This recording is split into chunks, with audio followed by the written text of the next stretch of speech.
What's up, guys? So today on the podcast, we did a YouTube live. So we took a bunch of questions, and just in case you guys don't know how this works, every now and then Eugene and I will do a YouTube live, usually once a month, sometimes once every other month. But we'll do questions from Instagram and the YouTube community page. I always have trouble saying that word, community. Community. You like to say communitas. Communitas. Well, communitas is a different thing. I know, but it's kind of the same word, right? With just a little different. A little switcheroo. But community, and we took the questions and we sent out a bunch of prizes, which we do. We like to kind of give away some stuff from the sponsors that we have on the podcast. And so again, if you guys are ever if you're ever interested in doing one of those, make sure if you're on my YouTube page, you're subscribed with that little bell notification so you actually get something when I send it out. And if you're on Instagram, just kind of keep peeping the page a little bit because we do them pretty regularly. And basically we give away prizes. So that said, we sent out the messages to get those prizes. Some people got a deck of the Jugo cards that we were talking about. And then some people got, one guy got a rash guard from Epic Roll, and then one of them got actually a group of them got a free 1 month membership to my Chewjitsu Vault, which is it's my membership page that I have, which again is I obnoxiously only open up for 1 week out of every month, just because I kind of like to keep it a little bit small and exclusive. But you can check it out if you want to. If you're on my email list, you'll get messages. So with that said, guys, we answer a bunch of questions. I think it's fun, so you'll get a lot of rapid fire questions, and we get into some stuff both jiu-jitsu related, lifestyle related, and philosophy related, just philosophical ideas, if you will. So with that said, let's get ready to jump into the podcast. As always, I want to thank our sponsors. We got Charlotte's Web, as always, with us again. I'm a big fan of CBD, and my thing is I always tell people just try it out. Again, I was a non-believer. I was like, this is stupid snake oil stuff, and then I tried it. I was like, hey, this stuff actually works pretty well. Gas station bathwater, yeah. Okay. I honestly, I use, it's funny, I use a very small dose. To be honest, I've actually cut my dose down just a little bit just to see if it feels the effects, and I honestly feel perfectly fine dropping down the dose. So I'm getting a lot more for the amount of oil that I'm in there. So I'm not even taking a full dose. I'm taking typically a third of the dose, just to kind of see how that feels. But again, check their stuff out. If you want to go to, if you want to get your own sort of bit of CBD oil that you can try, you can go to charlottesweb.com. Promo code is Chewjitsu, and you can save 15% on the order. And again, it's been amazing for as far as just levels of stress, anxiety, and that's where I think most of the actual studies go back to, is like stress and anxiety related. Yep. And it's really helpful. So again, check it out at their website. You can also check out our sponsor at epicrollbjj.com. We sent out one of their rash guards. Matt was generous enough to give us one to throw at someone for giving us a question. And so again, if you want to check out his stuff, I like to support guys that are within the jiu-jitsu community, because there's a lot of squirrely stuff going out there on the internet. Like, you'll look at these companies that pop up, and I find out about them because people message me all the time. I get messaged, no doubt, every week from a person who's like, yeah, we've got a rash guard company, we've got this company, and it's sometimes it's not even people that are even in the jiu-jitsu community. I don't know how or why they decided to start trying to sell stuff, but they just sell some crummy rash guards, put some stupid logo on there, and they try to sell them dirt cheap and then try to pump them out on Amazon, right? Again, I guess it's one model, but Matt is a guy that's within the jiu-jitsu community. He has cool designs. He makes the designs himself. The stuff's high quality.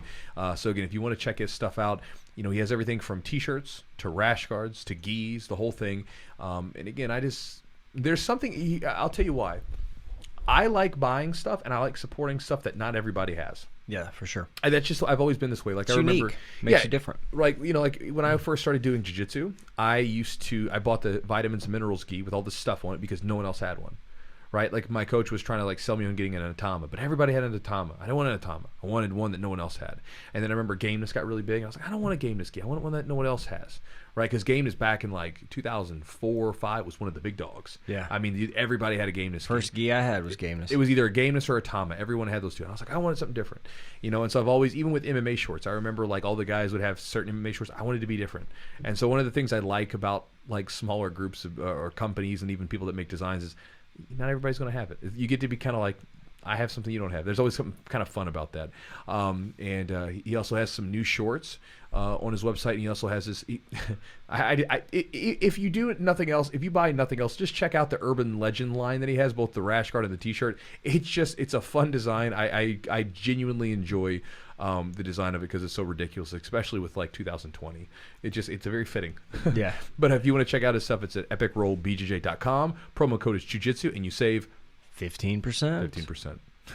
And then, guys, as always, if you guys want to support the podcast and get some extra content to entertain yourself or whatever, check out our Patreon at patreon.com/the Chewjitsu Podcast. You can go on that website.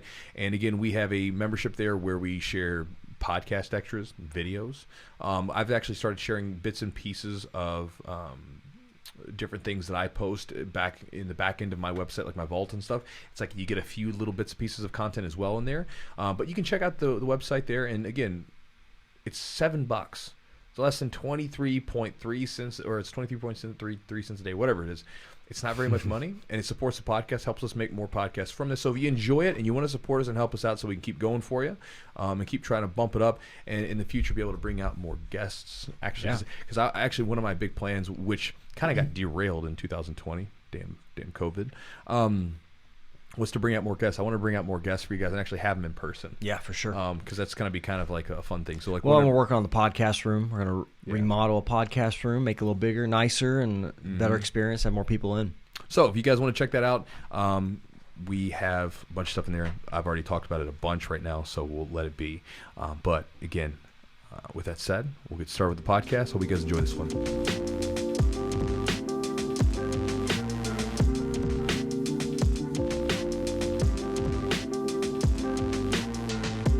So yeah, guys, in case you don't know what we're doing, we're getting ready to read off some questions that we received from you guys.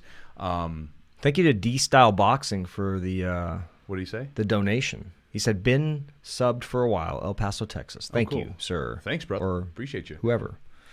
Can you bring it up on the computer? I'm trying. I'm working on it. All right. Chewy, why don't you start him off with a question while I'm... All right, so Eugene's going to get all the stuff going, and I'm going to start with a question here. So we got a bunch. Thank you guys. We had a bunch on YouTube. We had a bunch on Instagram, and let's see here. Here's a good one. This one's from Angie. Angie Young on Instagram. This one was Instagram. She said, should I stop nagging my husband to try jiu-jitsu for the sake of not being a heckling wife, or do I persist for the sake of what might be one of the best discoveries ever for him, to ever help him? So Angie, so that's a good question. You know, so this is the thing, right? Like, this is one of those things where I know you've been training for a little while. We get into things and then we want to spread them to other people, especially if they've been really good to us. You know, like if things have really impacted us, we want to spread them to everybody else. And then we got to be careful about that, because for me, I've done this with other people plenty of times. Like, you know, I've come down on people and almost been like a zealot for jiu-jitsu or for weight training or for whatever.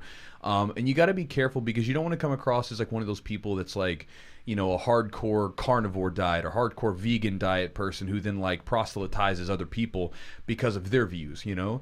And especially in a relationship, it's really hard because there's just such a different dynamic between the two, you know? Like, for instance, you could literally have like a boyfriend or a girlfriend or whomever be the most knowledgeable person about something, but then when it comes to actually teaching the other person about it, it's like a different thing, because in a relationship we're equal, and we, at least from what my experience is, we don't like to be sort of under the other person, right? What I would say is, going back to it, I wouldn't nag your husband to get into it, right? If you're enjoying it, that's good, and I would, as long as he's supportive of it, I think it's great.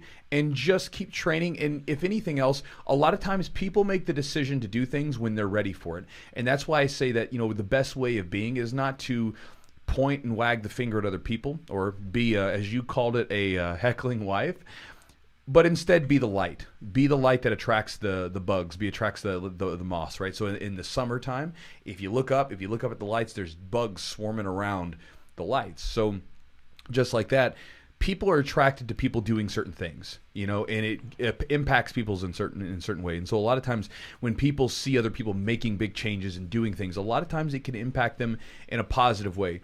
The only thing that I would say is maybe give the offer. Not to persist, not to like prod and like you got to go do this or you should be doing this or whatever, but just to leave the offer out there. Say, hey, do you want to go work out with me? You want to go to the gym with me?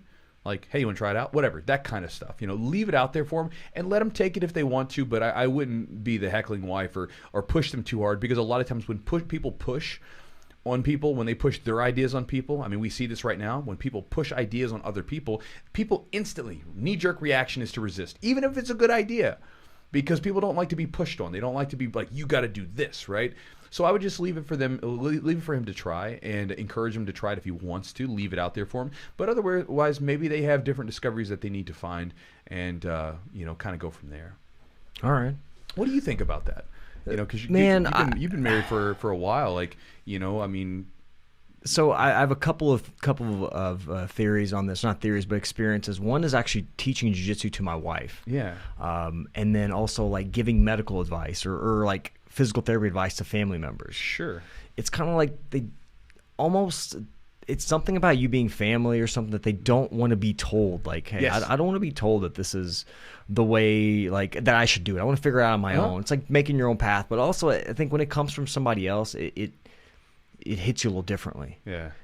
So for me, like I've told like my wife or my dad, like, hey, do this for your back pain. And they're like, okay. Mm-hmm. And then somebody else tells them the same thing. And they're like, oh, I should probably be doing this thing. Same thing you said though. Yeah. I think maybe part of that too is also like a lot of times when we're close to people, we see people as people. Yeah. Right. So for instance, like, you see people and you get to know they're good, they're bad, they're ugly. Yeah. You get to see that person as a 3-dimensional human being, right? Yeah. When you don't actually know someone very well and you only know their sort of persona. Yeah. Like they're like, this guy's a doctor. You only see him in a doctor's office. You don't really know who that person is. He could be like, this guy could be some giant idiot or something. Yeah. But because he's in this persona of this whatever, it makes you trust him because you don't know that person wholeheartedly. Yeah. Because again, a lot of us, every one of us is a flawed being, and when we start to when we start to pick away at people's flaws, their credibility then kind of goes away. Right, And so a lot of times, like, we see them as just a regular person, just like us, which we're all regular people. But whenever we see the person, maybe with their information that's pretty good, right, but with none of the baggage of them being a human being, we trust that person's opinion more because we just see that side of them. Maybe I don't know. That's just a random thought that came up. That makes total sense. So by the way, we're gonna give away 5 products today, five little products. Probably more than that. Yeah, well, initially, and then we've got one. Matt from Epic Roll, who's one of our sponsors, wanted to give away one of his new rash guards, so we will pick somebody out for that as well. And then we're gonna give away a couple of these guys over here. Little Jugo play.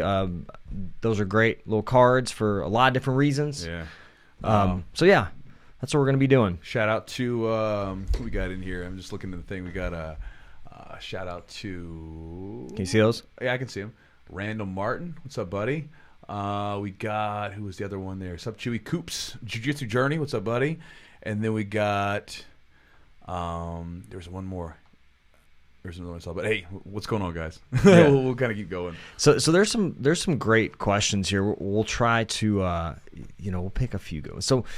Some of you guys may be white belts. Maybe your gym's not open. So this is from C's 805. And so they ask, what is the best way for a beginner white belt to train or progress alone at home if unable to attend a gym during the pandemic? Dummy, instructionals, solo drills, just focus on stretching, home workouts. That's C's 805. Great question. C's 805. So I'll tell you what maybe I did. So this is interesting. So I started wrestling first. So I had a little bit of experience, right? I got distracted. So I want to first off thank you for the donation, but I got distracted by the name Dookie Eater. Dookie Eater donated a little bit of money. Appreciate you. Hell of a name. But going back to it, when I first started jiu-jitsu, I was wanting to get into grappling, and I wanted to get into fighting really, but jiu-jitsu I saw it as kind of like a springboard because I thought about it back then. I was like, okay, I wrestled. I wanted to do jiu-jitsu so I can learn how to submit people, and then I wanted to get into MMA. That's why I started. Well, I used to watch like anything I could get my hand on as far as jiu-jitsu matches, competitions, MMA fights with grappling. I used to watch grappling just constantly. And again, this isn't a time before YouTube, so I had to do some digging, and I even had to. I remember there was a company that I bought a bunch of videos from, and I didn't realize it, but they were all bootlegs. So they would send you like the ADCC like 2003 or whatever, and then you would get this VHS tape with like a crappy label on it that was printed off someone's like laser printer from 1999. But I would get these matches and I would watch them. Now, I didn't know how to do the techniques, but one of the things that happened, which is something that I notice is different from some people that get into jiu-jitsu fresh without doing a lot of research, is that I knew exactly what the positions were. I knew what the general idea was. I knew what the goal of jiu-jitsu was. I knew all the basic ideas of it. It's like it's almost like I knew how the chess pieces moved in chess. I just wasn't very good at it yet, so I had to practice. So in jiu-jitsu, I knew kind of the ideas. I knew what the different positions were. I knew all the names and everything else. I knew mount, back mount, side control, that stuff. And so when I came in, I was more easily able to absorb the information because here's what I think about in jiu-jitsu, and I've heard this term used before. I didn't invent this. I heard it somewhere. I think it was from my buddy Tim Sled. He shared it with me once. But he said that jiu-jitsu is like a language, right? So jiu-jitsu is like a language, and you start off by learning your ABCs. You eventually learn some words, then you learn sentences. You start to get into context, and then you can string together, these long sentences, and then someday you write a novel, right? Well, with that, if jiu-jitsu is a language, me at least understanding the basic positions and kind of what the general idea was, I knew my ABCs. So then when my coach was in there, started teaching us words, different positions, specific techniques and strategies, I was more easily able to absorb it because, again, the language wasn't foreign to me. What do you think, buddy? As far as tell me the question really fast. Sorry, so it was the guy from C's, whatever. Yes. But wanted to train. So again, going back to it, stay in shape and everything else, but watch a lot of jiu-jitsu and get immersed in jiu-jitsu by watching the matches, watching videos, and seeing matches, see how they work, and basically get an understanding of what you're getting into, so that as soon as you start training, you're going to be able to more rapidly absorb the information. So I think it depends on a few things. The type of learner that you are. How do you learn best? Do you learn best by visual learning, movement, kinesthetic? For me, I need to see something and then I need to be able to do it. So a lot of times, a grappling dummy is not ideal, but having maybe a kid that's maybe your son or daughter, or even having your wife as a participant may be helpful, but just implementing that way, and even having a buddy or somebody you can train with. But I think that's the best way is to watch the technique. I like to take notes on subtle things, maybe grips or certain positions, things like that. Maybe I need to be aware of, and then after that, I try to implement. So you had somebody mention you just posted you sent an email about somebody being told that they were training during quarantine. It was actually from them watching your videos, right? Yeah. So it was a woman that she had bought a couple of the products, and she bought them during quarantine. Yeah. So she said that after she had watched them, the ideas were broken down simple enough and effectively enough that when she came back, her coach said, have you been doing some secret training? Because she was able to effectively hit some of the stuff. And again, that kind of goes back to what I was saying. For me, and I share this with you because I tried to do jiu-jitsu with my buddies, and I tried to do jiu-jitsu with people that had no idea how to do jiu-jitsu. And we pieced together some stuff very sloppily. Right. But literally, I learned more in the first week of my first jiu-jitsu training sessions with a trained coach than I learned in a whole summer's worth of downstairs basement jiu-jitsu on the carpet. So my thing is, if you've got a good body that's in good shape, you're strong, you're lifting weights, you're stretching, maybe doing some yoga, whatever you want to do, and then you're immersing yourself in the ideas of jiu-jitsu through watching matches, through the different videos on YouTube. There's so much out there. And then when it comes time to actually learn from a real coach, you'll basically have this nice foundation to just ramp it up, opposed to trying to learn it all from scratch. Again, you can do solo drills, you can do all this stuff, but I think that if you're going to be trying to leading the blind, to me, there's a better use of time, and I think you would be better served by getting your body in the best shape possible and then ramping it up once because again, COVID's not going to last forever. Yeah, that's the way it is, right? And then once things go back to some normal, you can get to training, then get after it. Awesome. Chewy, you got another question? Sure. All right. And we had a big shout out. I want to go up to Adrian there. Roll up a little bit. Big shout out to Adrian Q, SOTX grappler. Appreciate your donation, Thank brother. you so much. He's a frequent commenter on the YouTube videos. Always look for him. They always have some good feedback. And thank you for Steve Ravetti. Thank you, man. I'm glad the videos have been helping you, brother. Appreciate your donation. Here we got a good one from Josh McKinney. Josh, he's a friend of mine out in St. Louis. And he runs a gym out there. Really good dude. I remember rolling with Josh. We were I came into St. Louis to train with my buddy Kyle Watson, and Josh was a brown belt at the time, and he's a smaller guy, but he's a hell of a roll, man. Tough roll. What made him tough? What was tough about his? Good base, good balance, and like he was hard as hell to sweep. Like, you know, because I looked at him, I was like, oh, okay, you know, he's a brown belt. He looked like he's, you know, maybe like 170, maybe 160. I can't remember. Josh, if you're bigger or smaller, don't take offense to it. But you know, he wasn't a very big guy, so I thought, okay, I'm going to kind of take it easy on him a little bit. Sure. God bless, man. It's like, it wore me out. You know, I was like trying to sweep him, and he was just so hard to like put down. He was like a friggin' cat. But he and I were doing some work, I ended up doing like a little coaching program. And we ended up talking about some stuff. And one of the questions that he sent, he says that you wear a lot of different hats, as do a lot of coaches, but always seem to do a good job with being consistent. I was curious, do you have any tips on time management? I do have some good tips on time management. A lot of you guys may not like this one, but get off social media, get off your damn phone. I say this to everyone because like these damn things will suck your life dry, bro. Like you can ask Eugene, you can ask anyone that knows me. If you text me, you're probably not going to get an immediate answer back. Is this right? Dude, it sucks. It might be tomorrow. It's like, Chewy hates me. Yeah. No, he's like, dude, I just don't check my phone ever. And plus, you've got like massive amounts of messages probably coming through. I do. So all this, it's extremely exhausting to try to stay. No, it's not, because I batch it. Okay. So I'll go through it and I'll do it at a certain time in the day. I'm not going to sit beholden to my phone. So a lot of times what happens is, like, for instance, when I'm working in the morning or whatever, if I'm reading my phone, I toss it in the corner, put it on silent, and I'm not messing with it. You know, and again, it's amazing how much time you get from doing this. And if you guys are incredibly stressed, which a lot of people are because of fear-mongering media, it's amazing how when you separate yourself from those messages, how good you feel, right? And I know this to be true because I remember when I was in high school, I stopped watching the news. I was 15 years old. I was like, I got to stop watching the news because the news was always promoting all this fear, right? And then I remember I'd be in the mat room with everybody, and everything was always cool, and I'd be around people, and everything in my day-to-day life seemed really decent. But then the news was telling me to be afraid, be scared, whatever. World's coming to an end. But then it was like, oh, it's not though. Right. So I stopped watching the news, and then I was like, oh man, I feel pretty good. So I've always been really guarded about watching too much consumption. You know what I mean? And this is why, like, and again, it's a good take a step back anyway, so that even if you have a very strong conviction towards something, you can have your own original thought. Right. Instead of getting like pulled in and sucked in. And again, it all happens to all of us. But one of the tips I'd say is get away from your phone as much as possible. You know, again, you still have to use it. We all use them. You can use them to talk to your friends and everything else. There's nothing wrong with it. But make sure that I have typically, most of the time, my time on the phone is blocked out. So if I'm on my phone, it's like, okay, this was actually blocked out time. This is dedicated screw off time, and I'm just going through stuff. Or this was dedicated time to make a post and sort of message you guys who are messaging me, stuff like that. And there's also a really good book if you guys ever want to check it out. It's one of my favorite books on time management. Okay. It was Dan Kennedy, he's a marketer. He's like one of the most prolific marketers of all time, direct response guy. And it's called actually I'll look it up real quick for you.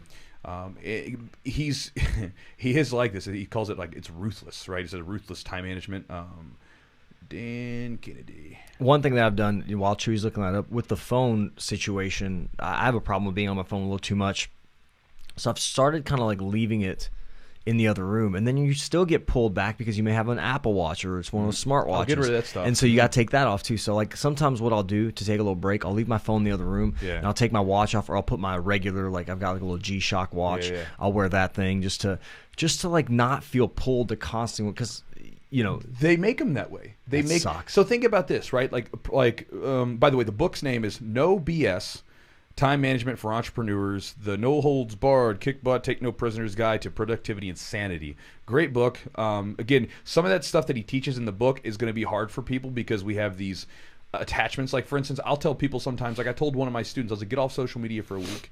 Kid was having anxiety attacks and stuff. Man. I was like, get off social media for a week. And he was like, he kind of like had some reservations. Just do it. Just see how you feel. He calls me up a week later. He's like, dude, I feel so much better. Yeah. I was like, imagine that, right? You're not being friggin' like fear being pounded down your throat. Right. But again, one of the things that it's like, for instance, like they're saying Apple Watch. I was like, I don't want that thing. I was like, you want me to have something that's now I've got this thing buzzing in my pocket. I got something that's buzzing on my wrist. And again, it's like McDonald's, right? Like they put sugar in everything, so it makes it more addictive. Sure. Right? It's like, okay, we're gonna make this thing buzz constantly, where everything has a push notification. You can't like so if you're just trying to escape it, you can't escape it. So if you're sitting down next to it, the damn thing, pay attention to me. You know, it's like a needy significant other.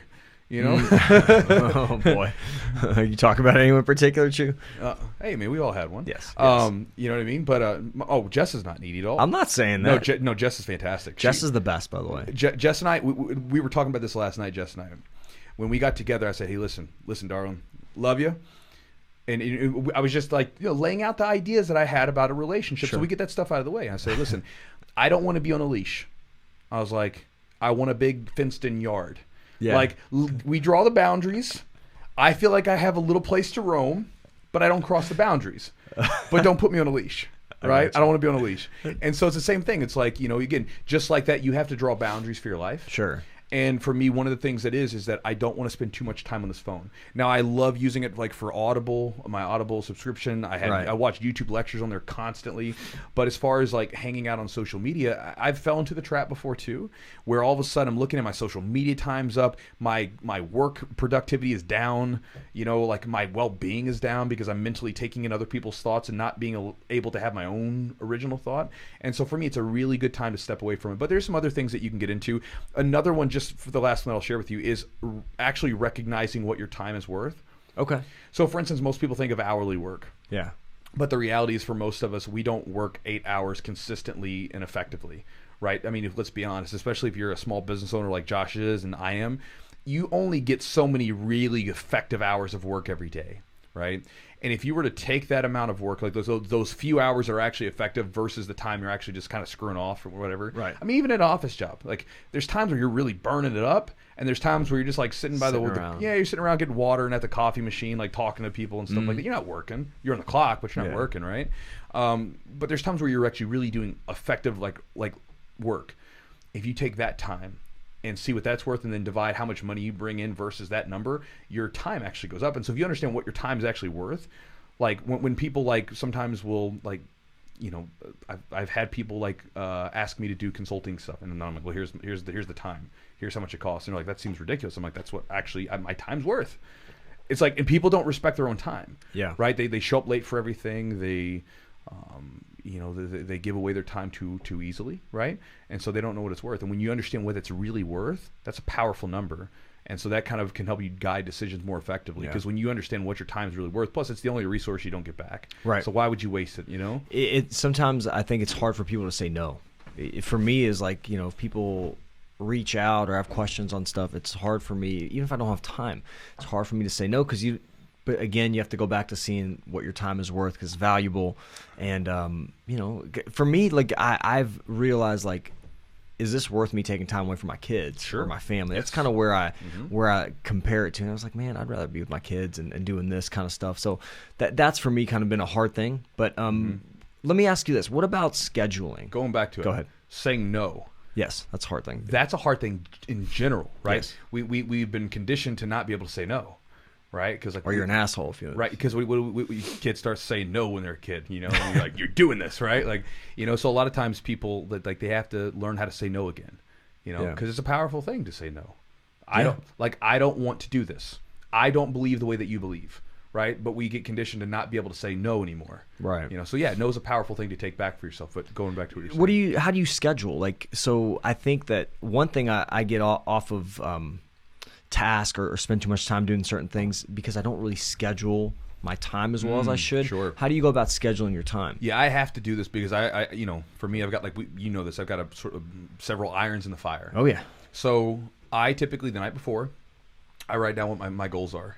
Now, I've seen where people block out like exactly minute for minute what they're going to do with it. Yeah. I don't have that in me, and I try to do it.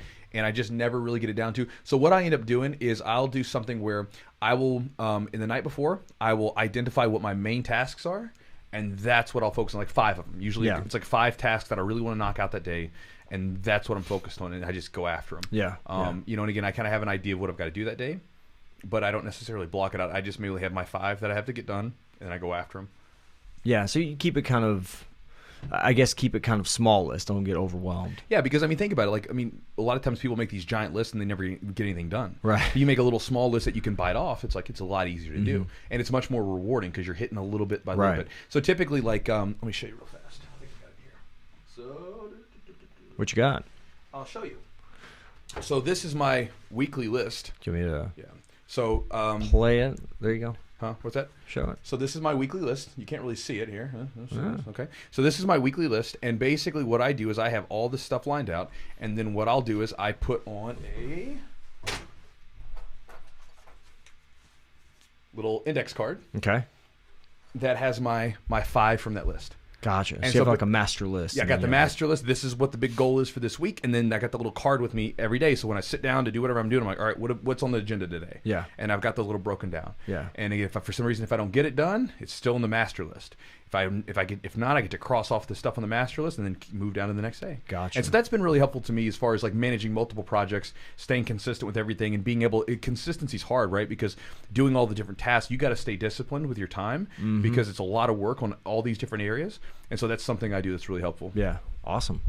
I've got a question. Yeah, I don't know how to pronounce this name exactly.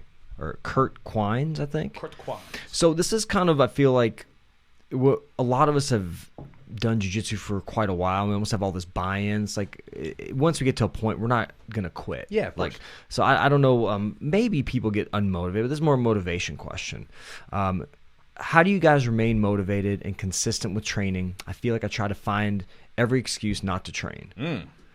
So it's a tough one, I think, for me initially. Is like, you always talk about what's your goal. Like, what you think jiu-jitsu is not for everyone. I tend to think like maybe it is.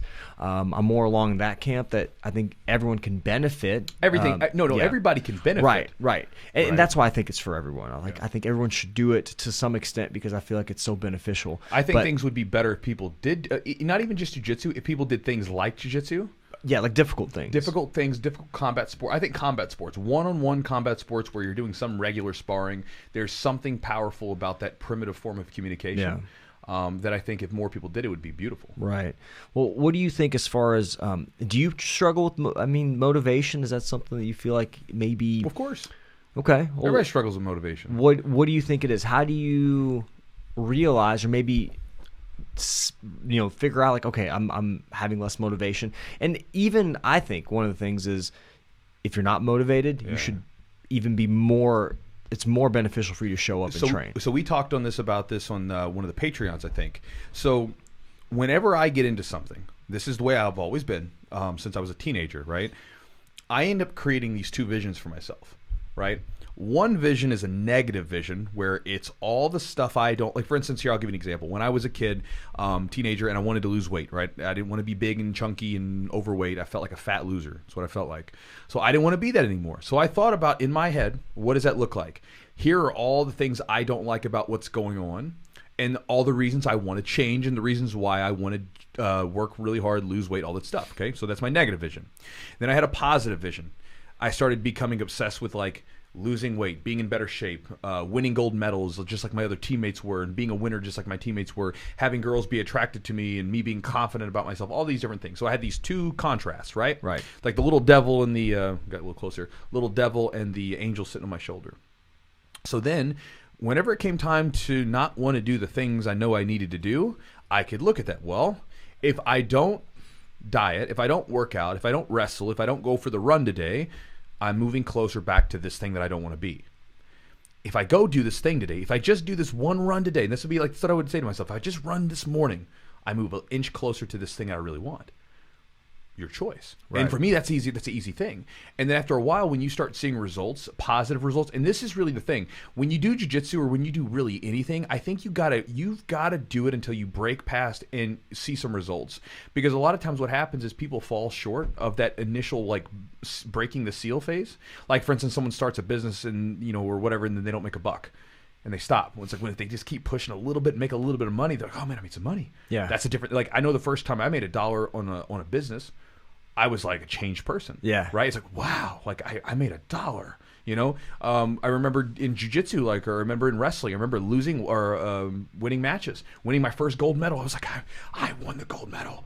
It changed me. Mm-hmm. I remember when I was trying to lose weight. I remember just simply seeing that scale go down 3 or 4 pounds, whatever it was that first week. I was changed because that thing that seemed impossible is no longer impossible, right? I thought I couldn't lose weight. Boom, I was losing weight. So then I start to associate that positive feeling with everything that I was doing, all the working out and everything else. Right. And so for me, when it comes down to jiu-jitsu, you get into jiu-jitsu for a reason. I don't know what that reason is. It's different for everyone, right? What is that reason? Find that reason and have that in your head, and remember that every time you do it, you move a little closer towards it. And if there's a reason why you're doing it because you're trying to change something about yourself, well, then understand that you're moving back towards that, right? Maybe you got beat up and you don't want to feel physically weak. Maybe you want to be stronger. Maybe whatever it is. I don't know what it is. It's always different. Everybody has a really one of my favorite questions to ask people, by the way, when I do seminars and things like that is, why'd you get started?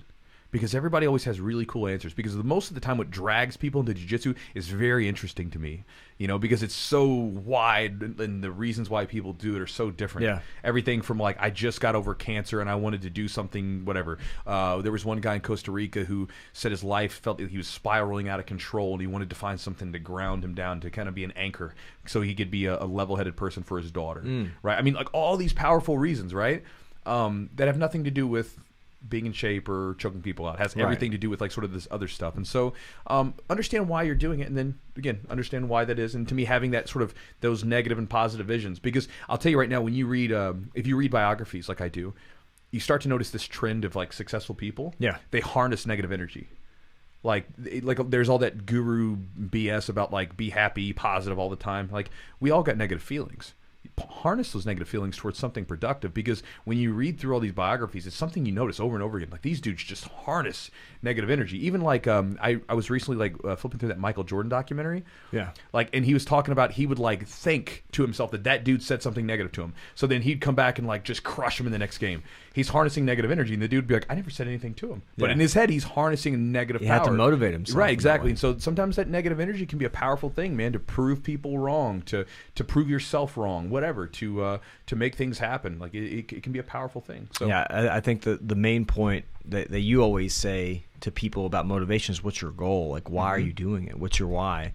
And then once you figure that out, I think that you go back to that. Are you moving towards that? Are you moving away from that? Is jiu-jitsu helping you take a step forward into that direction, what you want to, for me, it was like, I kind of was scared of confrontation. I wanted to be, feel a little more confident in, if I had to defend myself. And I also just thought it was something that was really completely out of my realm. Always playing team sports. I never thought it was going to be something that I would feel confident doing. So it was just, and then just did it. And because I had some buddies along the way, a battle buddy, like we like to talk about, me and Adam, started training together, and kind of he was a big motivator for me on days, because I'm sure as a white belt, there was days that I was like, shit, I don't want to go by. I know Adam's showing up. I don't want to let him get too far ahead of me, and I'm sure it was right the same there. That was him. a negative thing. I don't want to let him. I don't want him to get ahead of me. No, you don't want to get your buddy to. I know, whoop that ass. But that's kind of like it's not a bad thing, but it's sure. That's not a positive feeling. No, I don't want to get left behind, right? But you harnessed it and you made it useful. Yeah, and it's good because there's somebody there to motivate you and help you kind of. And then you get to a point. It's almost like on a roller coaster. You're going up, and then it gets easier to show up. Sure. Because then you're like, oh, this is fun. Now I'm starting to figure it out. I'm starting to get good. Oh, these techniques are working, and it gets more fun. Well, it also becomes a habit. Exactly, you don't have to think about it so much. You just become ingrained. Yes. Got a question from Eva. Cool. Absolutely love your comment about being fairly new to jiu-jitsu. It's super helpful and interesting. Thank you so much for the donation. I appreciate you. Thank you so much. Yeah. All right, Chew. Another question. Yeah, we got one here from Country Dan. This is on YouTube. He says, a large part of the community believes that police officers should be mandated to train jiu-jitsu at least to blue belt level. What's your opinion on this, and how would you go about trying to implement it if you were an instructor? So again, that's a kind of a hot button issue right now, right? Like, I know that there's a lot of people that want to defund the police, and there's people that I've even seen abolish the police, and I've seen people that say fund the police. So it's all over the place. I make no judgment as to where you are with it, but what I will say is I'm a person that's around police officers that see crazy stuff that I would never want to see, and so I'm glad that they're out there. But I think that one thing is that we should definitely make them train more often and consistently. I mean, to me, that just makes more sense, especially with the stuff that they're doing, because again, like, police officers most often are taught how to deploy tools, right? Weapons, things like that. I think that, but they put their hands on each other, on people all the time. And this was actually a conversation I was having with a police officer, Jimmy, down in Tennessee, who is a police officer down there. He's also a black belt in jiu-jitsu, and he and I were talking about this, and he said, man, he's like, we don't get a lot of training with our hands, but we're putting our hands on people every day. And he's like, I feel like every police officer should train. This is coming from a guy. And even from like my police officer students up in the city here in Louisville, like, they'll tell you, like, they're so much more calm and collected and, composed in those hand-to-hand situations than people who are not. Right, like for instance, one of my students was telling me about where basically he notices that people don't understand how to control someone. So he does, like when he's holding a person down and he knows he has control of the situation, he's able to apply a very light amount of pressure to keep things down. He just moves people out of the way, like, get out of here, I got this under control, like, you don't need to jump on top of the guy, this kind of thing. And so I think that it would be such a beautiful thing for cops to train. And I think that, to me, it doesn't seem like such a far-fetched idea. Why? If you're going to have someone patrolling, why would it not be a smart idea or even a necessity to have them train hand-to-hand stuff when they're using hand-to-hand? Again, like, they have their tasers and they have their guns and all that stuff in which they train with, but like, they're constantly grabbing people and all this stuff. I would want them to have more control in those situations. To me, it only makes sense that they need to train, to help the situation improve. And so for me, I would love to see it. I'm kind of waiting for the COVID thing, but I mean, one of the things that, me and the gym we're going to do is basically, one of my students is trying to spearhead this thing about maybe getting something set up. But either way, I'm going to set up some discounts or something for police officers so they can come in and train more often. But again, the police officers have to take advantage of that too. But I think I would not be against it being mandated and funded. Like, instead of taking funding away from the police, say, listen, you guys probably, because if you talk to a lot of police officers, like, it's not like they're just rolling in the dough. Yeah. And if you talk to the departments, they're not exactly rolling in the dough.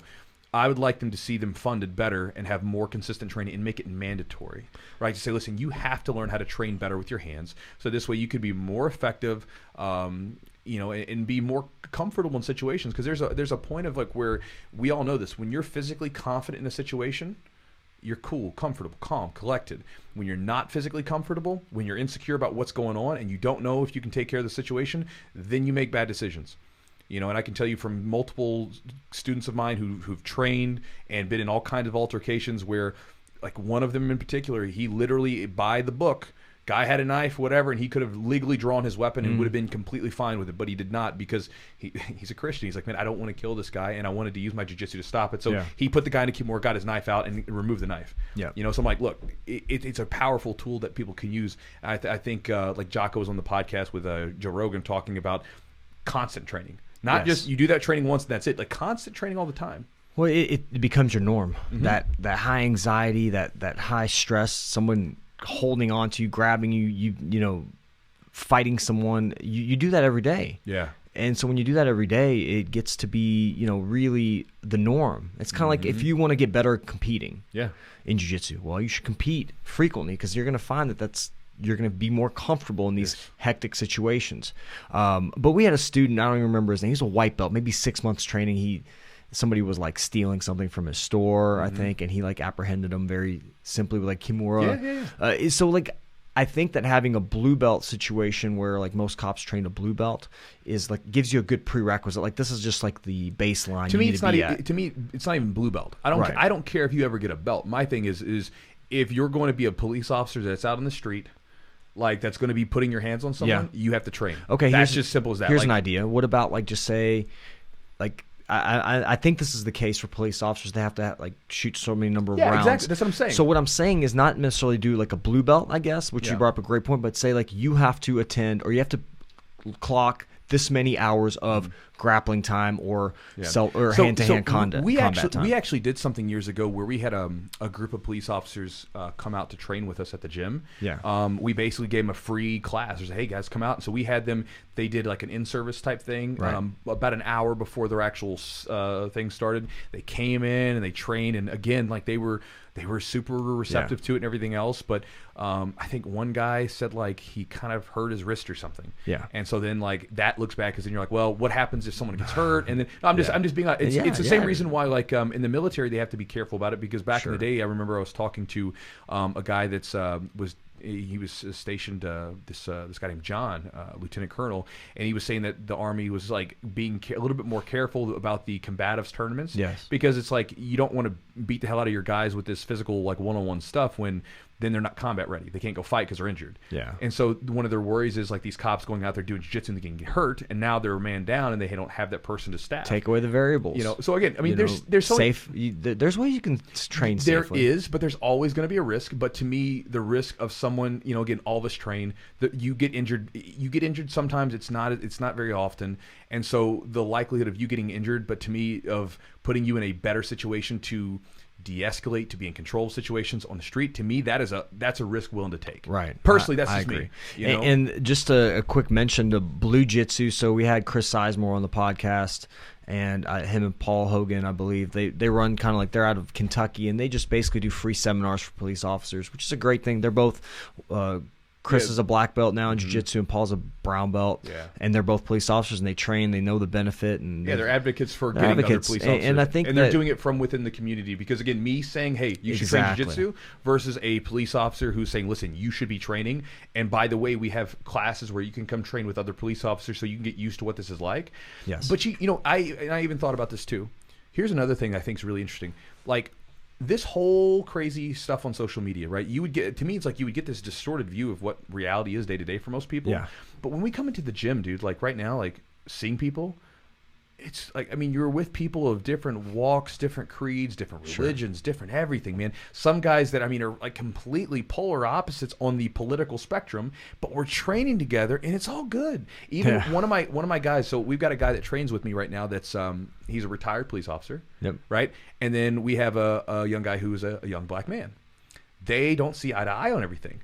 But you know what? He came up to me. He said, dude, I'm so glad this place exists, because him and I had a great conversation. We don't see eye to eye, but he was able to give me his perspective, and that gave me some empathy towards what he's going through and what he sees. And I gave him my perspective, and we were able to kind of come together and respect each other in the middle. 100%. And beautiful, bro. I mean, I wish like more people had that thing, because when you get through all the BS, and that's what I think is so beautiful about like combat sports, not just jiu-jitsu, but Muay Thai, kickboxing, jiu-jitsu, wrestling, all that stuff. You're battering each other one-on-one, both human. Right? Like, I mean, like you bleed, you sweat the same things, like you're there, like it just cuts through so much junk, right? Yeah.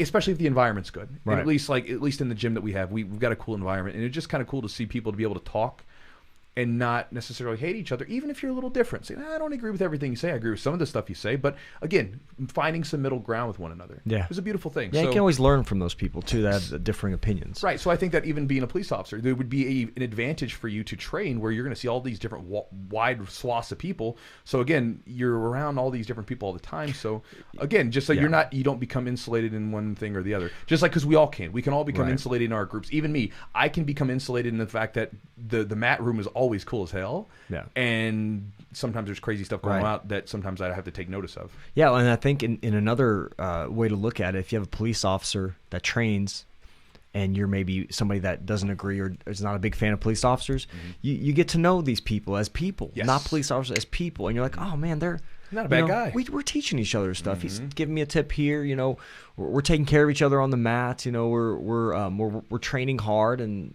I think it builds rapport. Yeah. Well, when it goes back to this, whenever you try to make large swaths and large generalizations on people, or when someone is telling you to, you know, don't like these people for X or don't like these people for Y, to me, those people are trying to control you. you need to take a step back and have Yep. your own original thought and see what you think. Yes. You may agree with it, and that's fine if you do, but Yeah. it's always good to take a step back and be like, you're trying, like, because to me it makes me think of dogmatic religions, right? If you don't agree with our exact if you don't agree lockstep with everything that we say exactly, we're going to burn you at the stake, heretic. Right? It's like, like to me, it's the same thing. It's like if you don't agree with every single thing we say, and you see this on both sides. For sure. You don't agree with everything that we say exactly how we say it. Yep. You're bad, whatever. Right. You know. So Yeah. again, I just don't like it. Yeah, I want to give a shout out to Jason Gray. He pretty big donation. Thank you so much for your support and supporting the podcast. Appreciate you, brother. Yep. Chewy, you got actually let's do this. I've got a question. This is actually off of also police officer.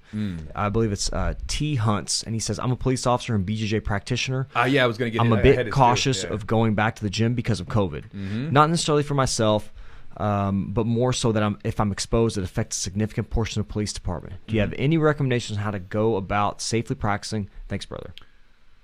So, this is another big topic, right? So I was actually talking to a friend of mine who, I would probably consider myself like, I guess if I had to say it was a political argument, I would have to say I'm probably a little bit more right of center. Yeah. Right of center maybe.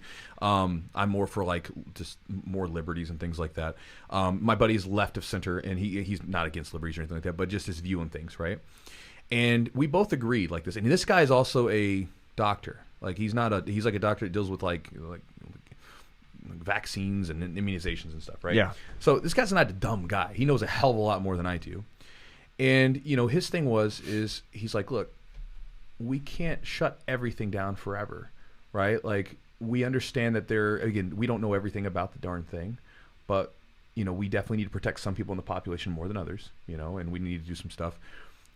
And again, people will fight this idea, whatever. I don't like the idea of simply like someone. I mean, so again, I'll get into it. If I would like, we have a police officer that trains with us. I have a couple police officers that train with us, and I let them come to class. I'm like, look, man, like I'm not.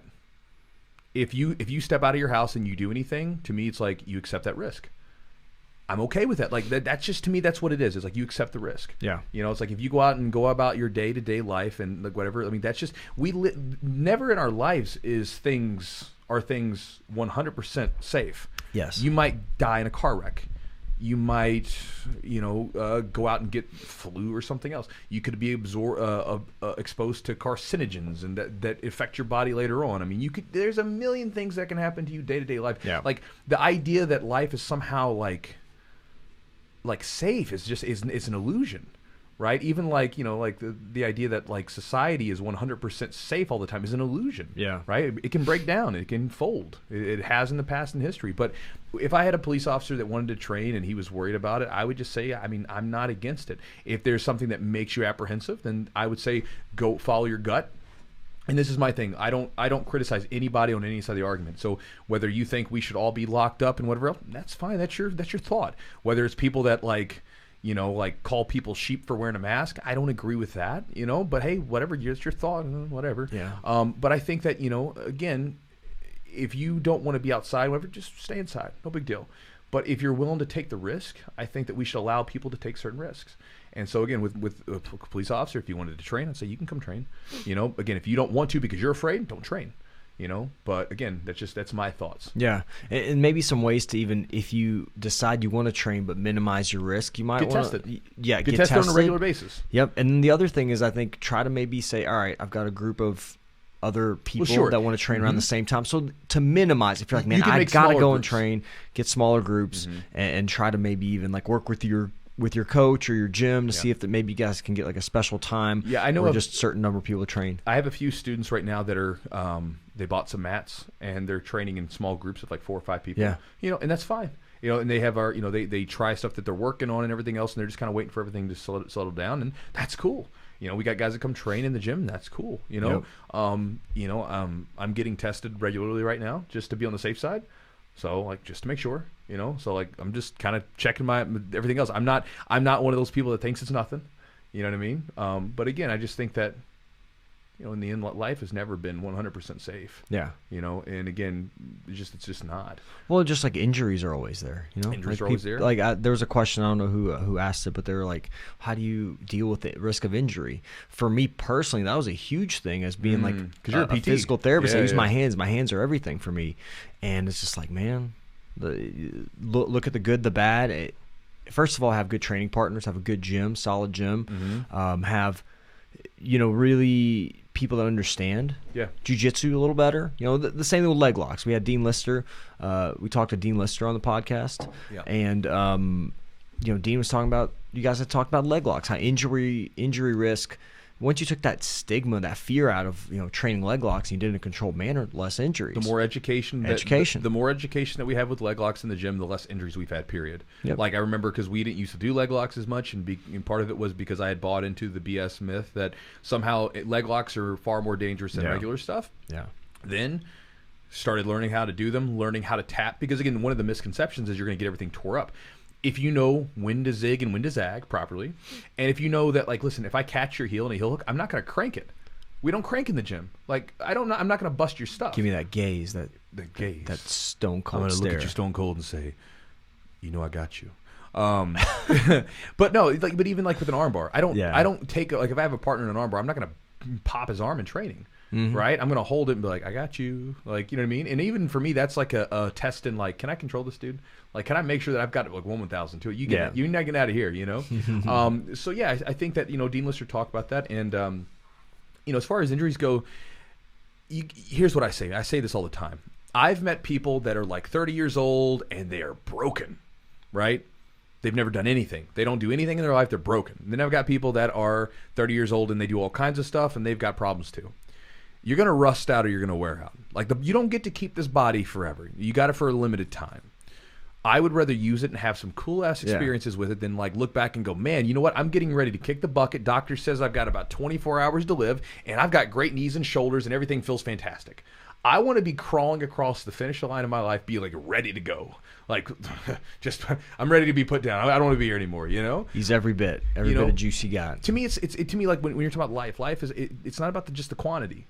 Yeah. It's the quality of what you did with it. Like, you get this chance to live. Like, I don't want to like safeguard myself to squeak out an extra 2 years at the end, right? When I'm old and broken, I want to be like, man, I had a hell of a time back in the day. Like, I feel it today, but you know what, man? I like what I did. I did not get controlled by fear. Right. You know what I mean? And I think about this too, man. Like, tomorrow you could do everything right, and tomorrow you could die of cancer. Like, you don't know. Like, you could die, so you could get hit by a car. Like something bad could happen to you tomorrow, and it could all be over. Yeah. Right? So it's like, you don't want to look back and think, you know what, man, I really wish I would have done that. But I didn't, right? Because, again, you may not live to be 80. You may not live to be 90 to have those nasty needs. You might be gone tomorrow. Yeah. So take advantage of what you got today. And so for me, as far as injuries go, they're going to happen, and they're going to happen whether you train or not. One of the biggest things I would say is train for your goals. So if you're not a person that's trying to be the next world champion, don't train like a world champion. Drives me bonkers. You see these young guys or even older guys would be like in their 40s, and they're watching the training camps at Atos. I'm like, those are like dudes that are doing this full time. This is all they do. Yep. Like, you just got done working 8 hours today, and now you're going to go try to train like this. Like, dude, ease up. Like, it's just not it's not in the deck for you. And there's nothing wrong with that.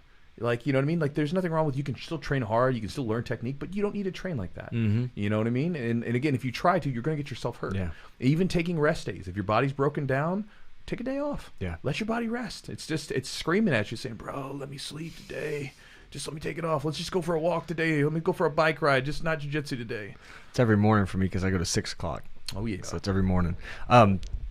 Who's it? David B. Commons. Thanks for the donation. Thank you, brother. Appreciate you. What is that little thing, that red thing? Where? It's like it's like they're, I don't know. It looks like a donkey. Let me look. Look for your question. Like a little thing or something. I don't know. It was like the red one there. See that? Like at the top. At the top. Go up a little bit up. At the very top. Thanks, by the way, Dillard. Appreciate you, brother. Yeah, that thing. What is that? That's oh, it's like a little monster. Yeah, the little monster thing stays up. Okay. But I don't know. I do have another one if you don't have one. I got one. All right, let's see it. I'll ask you this one first. Since you've been asking me questions, All I'm gonna right, ask you all one. right. This one's from Kaylin. She says, if you could go back and tell your white belt self a pivotal piece of advice, what would it be? So white belt self, what would you tell yourself? Oh, man. I would probably tell myself to slow down a little bit. What do you mean slow down? I think that when I started, you see these black belts and you see like blue belts and purple belts. You're like, oh my God, I want to be a blue belt. I want to be a purple belt, whatever it is. I would have told myself to slow down and enjoy the ride a little more. Enjoy each step in the journey a little bit more. Yeah. That would be it. Just to kind of appreciate, every training session a little bit more. Yep. And I think the other thing is not to compare myself. I would always look at what other people are doing, their accomplishments, so not compare myself to others. And know this is solely my path, my speed that I'm going to get to where I'm going to get to.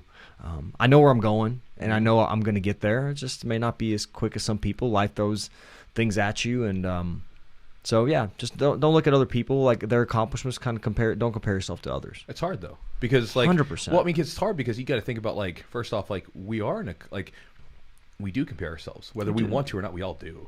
But even like when you think about, like, one of our things is like humans, right? If we were in a tribal culture, we would have had to prove ourselves to the tribe, right? I think about this because, like, for instance, when you would look at old tribal cultures, they would take the men and women both had different rituals. Yeah.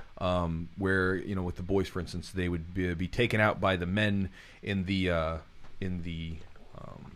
tribe, and these men would show them what it means to be a man. They would typically do this at a certain age when they're getting around puberty. Right. And they would, like, basically they would have to prove themselves. These young boys would have to do something kind of scary, sometimes dangerous, to prove themselves. Listen, you don't get to be a man in the society until you do this thing. Right. Right? You have to have this rite of passage. Right. And so, there's this proving ability, this thing where we have to prove ourselves to the tribe. You can't just show up and be like, I'm happy where I'm at. Like, you got to, like, I want to be in the pecking order a little bit. Even with me back with wrestling, I wanted to be able to be one of the tough guys, one of the top guys, because I wanted to prove myself to the guys that were in there with me, But going back to me, I was just kind of building off what you said. Yeah. But going off of what we were talking about, so about pivotal piece of advice, what would it be?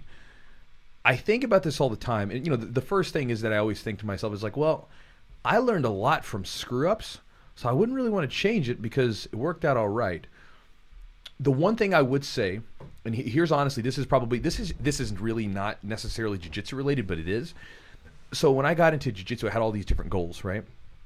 And I stuck to those goals for a number of years, and then I got into a relationship with a woman who kind of derailed me for a little bit. And this is nothing to say bad about women or anything, just that one person. We just didn't work out very well. But what ended up happening is I was focused on competing, fighting, and all that. I don't know why. That was just which I've got a good question we'll get to in a second. But okay. I just liked doing this stuff as soon as I got into it, and she kind of nudged me to do all these other things, like, let's buy a home, let's buy this, let's buy that. Before I know it, I'm strapped in debt, and I'm no longer able to be as free as I wanted to be with my my lifestyle, where I could just kind of do different stuff, right? Yeah. And so one of the things I wish I wouldn't have done that, because it took me about 2.5 years to dig myself out of that. And that kind of took a nice chunk from 22 to 23, 24. And so honestly, going back to it, I would say, like, stay your course. Like, don't, like, make sure that you put your dreams and your goals first. Yeah. And then once you find someone that maybe you want to marry or whatever, then you can alter those. But otherwise, stay your course. Which I was good about doing for a long time, but it just didn't work forever, and I got kind of derailed for a bit. But that took me a while, and that was a mistake that I learned. You learn from it, right? You did. And you're like, man, I don't want to go back there. Yeah, you learn from it, but at the same time, it's just one of those things where if I had to give myself some piece of advice, I would have told myself to avoid that situation, so that I could have continued competing more and doing those things along the way, when I was doing that. Yeah. Well, the one thing, too, I would say, you realize what you didn't want out of life, or what kind of life you didn't want to live. This is true. No, and that's what I'm saying. Like, it's so hard because, like, you look at the mistakes and you're like, everything that you have, all the good stuff, is only possible because you screwed stuff up. And as much as we don't like the negative stuff, it's typically that sweet, it's that sour that makes the sweet possible later on. Yeah. There was one here that came in. Thanks to Deke Harrison, by the way, for supporting us. D. Carson, thank you, brother. Appreciate you. I made it a little bigger on the screen. And guys, really quick, if anybody's kind of trolling the comments, please we're not really actively checking it out. Let us know in the comments there if somebody's really kind of being not the nicest, and we'll we should terminate them. Yeah. One from Ty. Ty says, moment you realized jiu-jitsu was something you wanted to do forever. Was it right away or something that took time or a certain event? So I'm going to say it like this. It was interesting, Ty. The very first day I did jiu-jitsu, I was like, I love this. I can't explain it to you. It was just one of those things where, and it wasn't just jiu-jitsu, it was grappling in general. I remember my first day in wrestling. I was like, I loved it. Like, I didn't know what the hell I was doing. I felt lost and stupid, but man, I loved it. It was fun. I loved the environment. I loved being around a group of people like that. I just loved it. And then when I remember my very first day of jiu-jitsu, came in with my two buddies from high school because I was too chicken to go by myself. So I had to like get two of my buddies to go with me because I was real nervous. Go in there, train, learned a ton, got my butt beat all over the place. I remember I rolled with Mike Colley, who's one of my black belts now. He choked me out with a no-gi Ezekiel. My coach knee barred me. Yeah. I got just smashed all over the place. But when it was all over, I remember going home and like smiling. I was like, this was the coolest thing ever. And I fell asleep at like 9:30. Which was like really like out of sorts for me back then when I was that young, you know. I used to stay up till like super late playing video games. But from the moment I started, I just enjoyed it. And it was just like, I know it sounds weird, but like from the moment I did it, I just wanted to do it. There was really, and I've never really had a time where I'm like, I don't really want to do this anymore. It's like, I like doing it. There's times where I'm not as enthusiastic as other times, but for the most part, I just always want to do it. Yeah. For me, it was kind of, I never saw myself doing anything like it. And I remember my first class as a white belt. What are you laughing at? So, oh, they're talking about Joe. Joe. Okay, just you go ahead and do your thing. I'll tell them about Joe in a second. First, let me. There was a really cool thing that somebody said on there. I feel like it needs to be mentioned really fast. This is from Anas Alami. He said, "Hey Chewy, you're one of the main reasons I started martial arts in the first place, along with Joe Rogan, Ramsey Dewey, Icy Mike, etc. Just wanted to tell Appreciate you, brother. Thanks, man. Everything changed for me. I went from an alcoholic, suicidal, and obese to relatively fit, satisfied with my life, and overall much healthier physically, mentally." That's fantastic. It's pretty powerful. And you did that. You did that, man. Like that. And again, like, you know, I'm happy to have helped. I'm glad other people have helped you, inspire you along the way. But again, be proud of that because you did that, and that's powerful. Now everything I'm going to say is going to be absolutely meaningless because that was amazing. No. So as far as training, like knowing if you're going to do it forever. Initially, like I did jiu-jitsu. I had like my first class was just myself, and it was actually Dave Riley, one-on-one. It was me and him, and Adam was actually there watching. And I was getting these positions that I saw in the UFC, and I was like, "This is so cool." I just had this really creepy grin on my face. I'm sure the whole time I had this creepy grin with another man mounting me, and I left, and I was like, "Oh, that was the coolest thing." It was one of the coolest. It was so different, so out of my comfort level. And then once you get to a point you've put so much time into it, you're like, well, there's no turning back now. I've already put all this time in. You know, I've already invested. It's like I talked about the little roller coaster analogy. I've already gotten to that point. I was like, well, it just kind of gets a little smoother. It's a habit. It's just part of who you are. And then you realize sometimes when you take time off, like right now, or due to injury, you realize what you miss, how much a part of it is, and how much of for me, I'm a more patient person. I have an outlet that's healthy. I get to see my friends. You know, as we grow older too, it's like we don't keep contact with so many people. It's like we lose touch, but this is a way, you know, as life gets in the way, but we always see these same people in jiu-jitsu. We always touch base with them, and connect with them. And they're like, become your friends, your brothers, your sisters, you know? So, bro, I was talking to my buddy Drew about this morning. I enjoy people who train more than I enjoy most people, because people that train, people that have done something, like people that do hard stuff, I just enjoy them. I don't really have a lot to conversate about with people. I mean, I can if I want to, you know, because I can talk with anyone, but I genuinely enjoy talking to people that do difficult stuff on a regular basis, because the conversations are so much better. The conversations, the relationships, the interactions, I enjoy them much more. By the way, guys, when it comes to old Joe Clark is my business partner, and he's my friend. Like he's actually been training for a while, and he trains off and on jiu-jitsu from time to time. He's actually pretty good. He did one tournament as a white belt. He went out there and he won like I think 4 matches that day, maybe 3 matches, I can't remember. But he ended up like winning a really tough match against like a tough wrestler. He and that back then he was like 150 pounds. Joe is good too. Yeah. He's good. He was tough, man. He's scrappy. So and Joe has these ginormous legs. They're absurd, and He's got goiters on his quads. They're as big as my leg or my waist, excuse me. But I remember he would go to the no-gi classes and sometimes the MMA classes wearing like the Valley Tudo style shorts. And I remember like these dudes would be like, "Oh my god, I don't want that guy in between his legs. I don't want that dude around." But no, he Joe always did this. So if you guys ever watch some of the things, Joe will always go in there. When do I get my blue belt? It's become kind of a running gag. Joe, like when he wore gi pants, it would be like the Incredible Hulk, with like the really tight pants and like the little fraying at the bottom. I don't even know how he fit in gi pants. Yeah, I don't think he could now. He'd have to get his top would be like A3, his bottoms would be like A6. Have to get him hemmed. It's crazy. And the man can lift some weight. Let me tell you, incredible. Yeah, Joe and actually, funny thing, I'll tell you guys more about it later on. It'll be on the channel. Joe and I have both decided to. Neither one of us is like fat, right? But like. We were just like, man, because when I first started training, I was getting ready for fights and I was like pretty lean, and then Joe was getting ready for bodybuilding and he was pretty lean. But we kind of just haven't really done it. Got a little older, but we were like, let's get lean, So we're like, we're gonna do a thing on the YouTube where we're gonna kind of like do like a little thing every Friday or so and document us kind of doing our workouts, different foods we're eating and stuff like that. And we're gonna document the process of us getting a little bit more trim, a little bit leaner and meaner. So we'll keep you guys updated on that. Y'all have to do like square off afterwards and something like that. Show your muscles. Show our muscles. Yeah. Chewy, this is an interesting question. I don't know if you have one. Go ahead. So this one it's an interesting one because it's kind of can be applied to a lot of you don't want to be seen as like someone that's just like telling the coach stuff, but you may have a bad vibe from people. So it's from Cigar Barad 7. He says, I'm a new student, and while rolling, other students are establishing dominance over me. I try to tap out the right time, but there's one guy who won't leave me because he wants to complete his whole move and technique.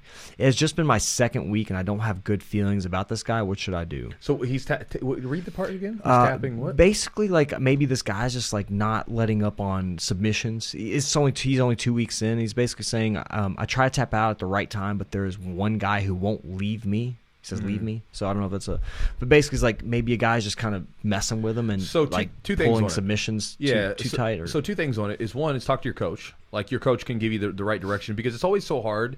I've seen people where people sort of took things negatively in the beginning when really there wasn't anything negative going on. It was just their perception of it because they were new. Yeah. And sometimes jiu-jitsu gets rough, right? But there could be other things going on. The one thing I would say is, one, you don't want to pre-tap. Pre-tapping is where basically like you where like maybe you don't even have the rear naked sunk in yet. There's not pressure on there. You could probably still fight for another second or two and your hand comes up ready to just start tapping. Don't pre-tap. You want to fight the whole time and then you tap when you have to tap. But the other thing is, again, talk to your coach. If there's something that makes you feel unsafe, just get clarity, and he can talk to the person, or he can give you clarity as to why you shouldn't be worried. Yeah. And again, that's what they're there for. And again, ultimately, I know that sometimes, like I've had this, even me, like this guy who's like this kind of a, what I guess most people probably think I'm a nice guy, right? I think I consider myself a nice guy, but. Nice guy. I've had students before that were newer that had trouble approaching me because they felt awkward about asking something, even though I literally do this daily, like for videos and stuff like that. People had trouble asking questions, and I was telling guys, like, look, if you have trouble asking, or if you need to ask a question, I'm here for you. And most coaches, maybe not all, because there's some coaches that suck, right? But most coaches share that sentiment. They're there to help you. That's what they're there to do, because they remember being the new guy. They remember sucking. They remember not knowing what the hell to do. So if you have a question, even if you think it's stupid, right? Most coaches aren't going to think it's stupid. Just ask them. Just get clarity. And again, that's what you're paying them for. They are your guide in this thing. And again, I always like to help out and give people different perspectives, because I think it's always good to hear different ideas. But ultimately, if you have a question that's going on right then and there in your gym, always feel free to ask your coach, because that's what they're there for. Yeah, and you can maybe even mention, sometimes people don't know that they're, if they're inexperienced, that they're cranking on a submission. So if that's what's happening, say, hey man, can you just let up when I tap? But yeah, like you said, that's a great point. The pre-tapping, like, because you almost like don't let the person get in the position where you kind of complete. Yeah, because they want to they want to complete the submission. So I wasn't sure if that was going on. Right. Got one here from William Webb. This one is in the YouTube community page. He says, knowing that you're a fan of deep breathing, what's your take on the Wim Hof method or similar styles? I think Wim Hof method breathing is fine. Again, what you want to think about with breathing is breathing can elicit a particular effect on your body, right? So like you can kick on your sympathetic or parasympathetic nervous system. Sympathetic being the one that's like, let's get after it, let's fight, let's go, let's jump in an ice bath and do crazy stuff. That's your sympathetic. Parasympathetics being like the one, rest and digest, cool down. So for instance, Wim Hof breath is great for doing something like where you're over-oxygenating the system, you're kicking on that sympathetic nervous system, and you're going to go, let's go dive into some cold water, right? Get your body ready. Trying to charge your body. It's a charge, right? You're going to charge your body up to do that. On the other hand, if you want to do deep breathing that's focused on especially the exhale, right? The exhale is important. That's going to slow things down, and that is going to put us in a different state. So for instance, at nighttime, typically at nighttime when I'm done training, I'll do breathing that's focused on an extra long exhale. And basically that's meaning that I'm going to end up putting more carbon dioxide in the system, which then is going to get me to relax a little bit. So for instance, where the Wim Hof breath, most of you guys know it's that like that really like that locomotion type breath, building up that charge. You can do other types of breath where you can do like a 4-second count with like a 4-second inhale, like hold for a second. And then when you exhale, go really like as long as you can, and then when you're done, like it just slows you down, and it's a really effective thing. So even like sometimes if I go, like, and this is no joke, if I get up in the middle of the night and sometimes I have to like use a restroom or something and I sit down, sometimes I have trouble going back to sleep, I'll just do that breathing. I'll do really slow inhale and a slow exhale. But I'll do that after training, and it's wonderful for slowing the body down. Even during stretching, it's great like to do those long breathing because it helps relax the nervous system. And a lot of times I can get into these deep stretches from just doing the deep breathing. So there's all kinds of different breathing. There's holotropic breathing, which will give you some trippy stuff going on. So I mean, breathing is such an interesting thing because it's something that's essential for living, that you can do consciously or unconsciously, right? You can do it or it can be done to you. It just kind of goes back and forth. Yeah. And so, it's a neat thing, but most meditative practices are centered around a breath. And again, with the Wim Hof stuff, I think Wim Hof's breathing is effective. Obviously, he's shown it to be effective, and some of the crazy stuff that he can do, and he can teach it to other people. So again, super effective. Yep. Awesome. You got some more stuff, Chew?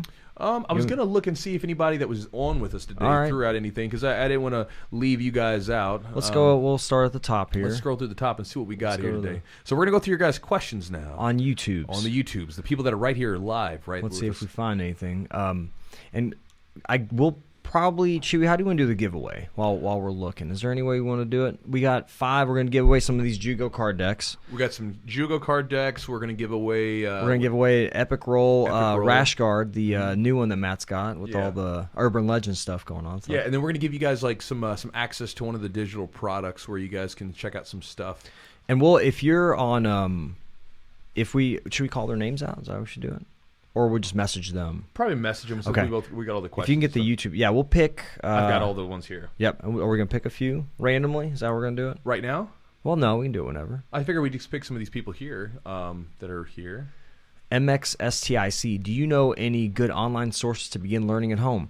The Chewjitsu YouTube channel. Man, yeah. I mean, dude, like there's so many different things. A lot. There's so much. I mean, it depends on like where you're at personally, but with you being online, I mean, you have so much stuff at your disposal, dude. What about here, Chewy? What about this? What about how would somebody maybe simplify or maybe like deduce what they should study? Because you almost get, now it's a point where you're getting overwhelmed by get on jiu-jitsu and put in like white belt BJJ, white belt techniques, white belt ideas, something like that, and you'll find stuff for white belts and brand new people. Human Jiu-Jitsu is hilarious. He always has memes. Yeah. Andrew with the memes. Let's see. And if you guys have questions, send them. Send them down there. We'll get to a few of them.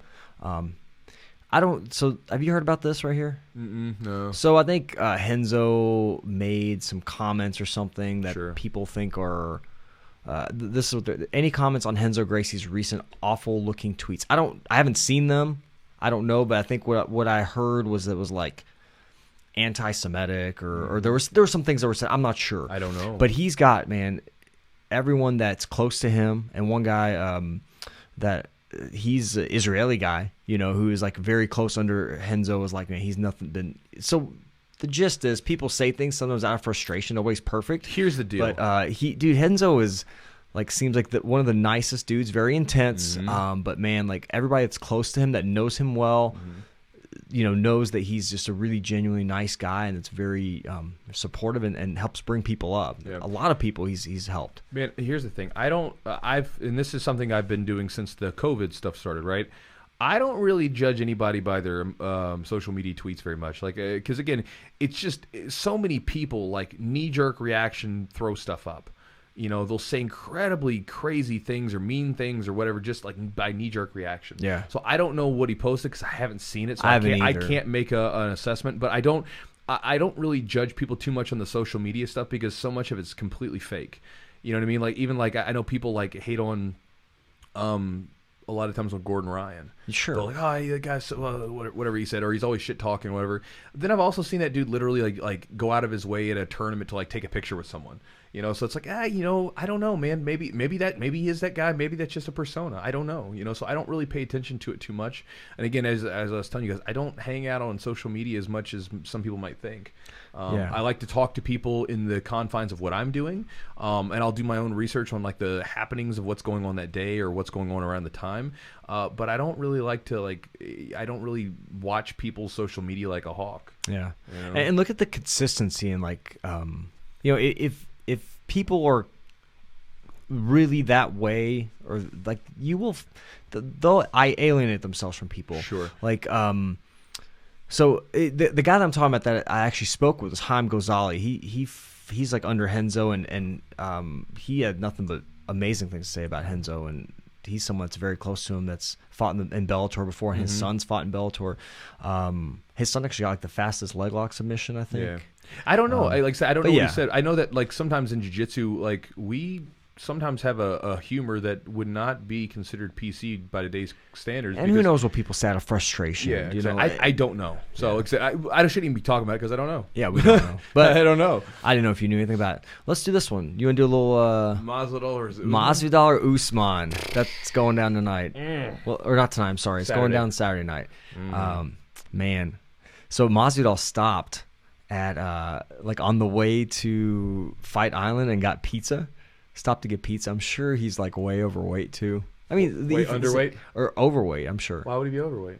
Well, he's stopping to eat pizza, but I think he hasn't even started cutting weight yet. Oh. So that's what I think was the big thing. Like, I figured he'd be underweight. No, heck no. He just took the fight on 6 days' notice. Oh, I don't know, man. You got to man. Masvidal's one of those dudes. He's such a gamer, and it's hard to ever bet against him. Yeah. And he seems like he's hitting a good streak. But man, Usman's good. Dude, he doesn't stop. Usman's super duper, like, just... I mean, he fought Colby Covington, who's got really, really good wrestling and very good cardio. And Usman's kind of interesting to me about him. He's got really bad knees. Like, he can't even go up the stairs. What? He was on Joe Rogan. He talked about his knees being terrible. Like, he has a hard time. But once he gets, man, this tells you how much mental. Once he gets moving? Once he gets on the mats, once he gets, Why is his knee so bad? From wrestling. He messed his knees up so terribly. Like, he said he can't even go up the stairs normally. Like, he has a hard time. And crazy. So that guy can fight like that with just bum knees. He's going to be fighting and get a knee replacement. Oh, I'm sure. Wow. I'm sure. Man, I don't know. As far I'll just go with Usman. You can go with who? Oh, I'm going Usman. Okay. I don't think. See, I think he's going to do a decision. I think he's going to beat him up for 5 rounds. I mean, Masvidal's an amazing fighter, though. He's very, very durable. Masvidal's been around for a long time. I mean, that dude's been around since back in the old Kimbo days. Remember that? Yep. 2003 was his first fight, actually. Yeah. That's funny. Let's see. Oh, nice. Yeah, read that, Chew. So, D. Carrison, He says, I'm a police officer in Australia, and I just started jiu-jitsu. Go back up here. Sorry. After studying your Get a Grip program, I was confident enough to subdue a suspect after a long foot chase using a empty hand control. That's awesome, bro. And again, there you go. Like, you're a police officer that's out there, like, using jiu-jitsu to, subdue someone in, the most efficient and what I would say controlled way possible. That's effective. That's awesome. Yeah, and like that, it's all about the grips. That goes to everything. Like, see, it's all about the grips, baby.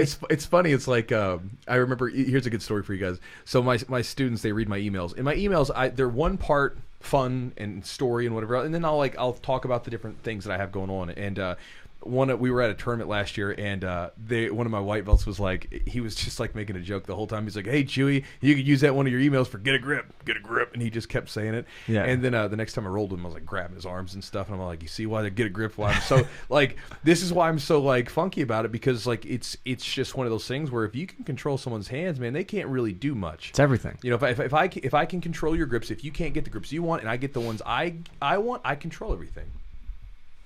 Here's a good question, and we had Ben Fowler was a great example of this. Justin Popovici, he's asking, "Hey Chewy, I've been meaning to join a BJJ school. I need it very bad. I keep getting anxiety about it and putting it off. I live in a small city, but I'm not sure if we have any good BJJ gyms." So Justin, check your city. See if you got some gyms. I'm sure most gyms. Here's a beautiful thing about jiu-jitsu. There's a bit of a self-regulatory nature of it, where if like you got some like scuzzy dude that's like out there doing stuff that's not good, usually they end up getting spotted pretty quickly, right? So most of the time the gyms are decent gyms. Go and try the free class. As far as the anxiety goes, bro, that is just fear of the unknown. That's not a real fear, because what's going to go on when you go in, there's probably going to be nothing but good stuff. Great example of one of my students, and I've had multiple of these, but he's like the best one. He's a brown belt now. Ben came to the gym.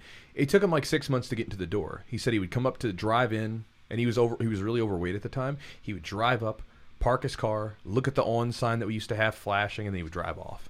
Come back, another day and do it. And he would do this back and forth, wanting to come in, and then eventually he finally got into the gym and started training. And again, his regret was not starting. It was not starting sooner. And so what I would say is, man, if you have that calling to go do something, anxiety is not necessarily, a lot of times it's not a bad thing. To me, a lot of times when I get anxious about doing something, it usually is a good thing. Like again, there's times where anxiety kicks up for bad reasons. I'm not saying that. But like when you're making the decision to do something that you want to do and you get anxiety from it, a lot of times that's just you pushing into the unknown, right? And that's an okay thing. So I would definitely encourage you to go in, check out the gyms that are in your area, and just take the leap. And again, if you go in and do the free class and you don't like it, then you don't have to keep training, but more than likely you'll probably find some good stuff. Yeah, he did post that he called a 5-star school in my city and they weren't very helpful, which is okay. Just schedule it. You don't. Exactly. So here's the thing: you never know. Like here's a great example. There's been businesses that I have not gone to at first because of a bad experience that I had with like a frontline worker, right, or a just a guy that was having a bad day, and then I went back and did them, and then went back to them again. It was amazing. So what I would say is, call and schedule it, and again, just figure it out, and then get in there and try it out, and then again test it out. Oh, and there's Jimmy. There we go. So that Jimmy was Hayes. Yeah. So we're going through the old messages that you guys had, and that's Jimmy. Jimmy's he was the dude that I was talking about. He was a police officer, and so when all this stuff was going down, I was asking him, because again, I don't want to hear what people have to say that have never done the job. I want to know what people that have done the job and have more experience have to say, because to me that's a better read as to like what do you guys actually go through, and especially as a black belt in jiu-jitsu. And so he gave me some lowdown on it. Yeah, and he said, Jimmy said, police officer can get scared or nervous during confrontations. If their hand-to-hand doesn't work, they go straight to weapons. Yeah, I 100% agree, man. Like, again, because if you're confident, if you're physically confident, you can take care of stuff. One of my students, I'll just call him Rando. Love that guy. Yeah, he was telling me about a street fight he got into where literally, man, like this dude like is doing all kinds of crazy stuff, and he was able to keep it hand to hand. Never had to draw his weapon, even though he probably could have and would have been okay, because the guy's literally trying to like kill him. And he was able to take care of the situation in the most controlled way possible. And again, a lot of that was because he's an MMA fighter. He's fought. He's very comfortable with like having to deal with a hand to hand situation. And even when he took the guy to the hospital to get the guy checked out.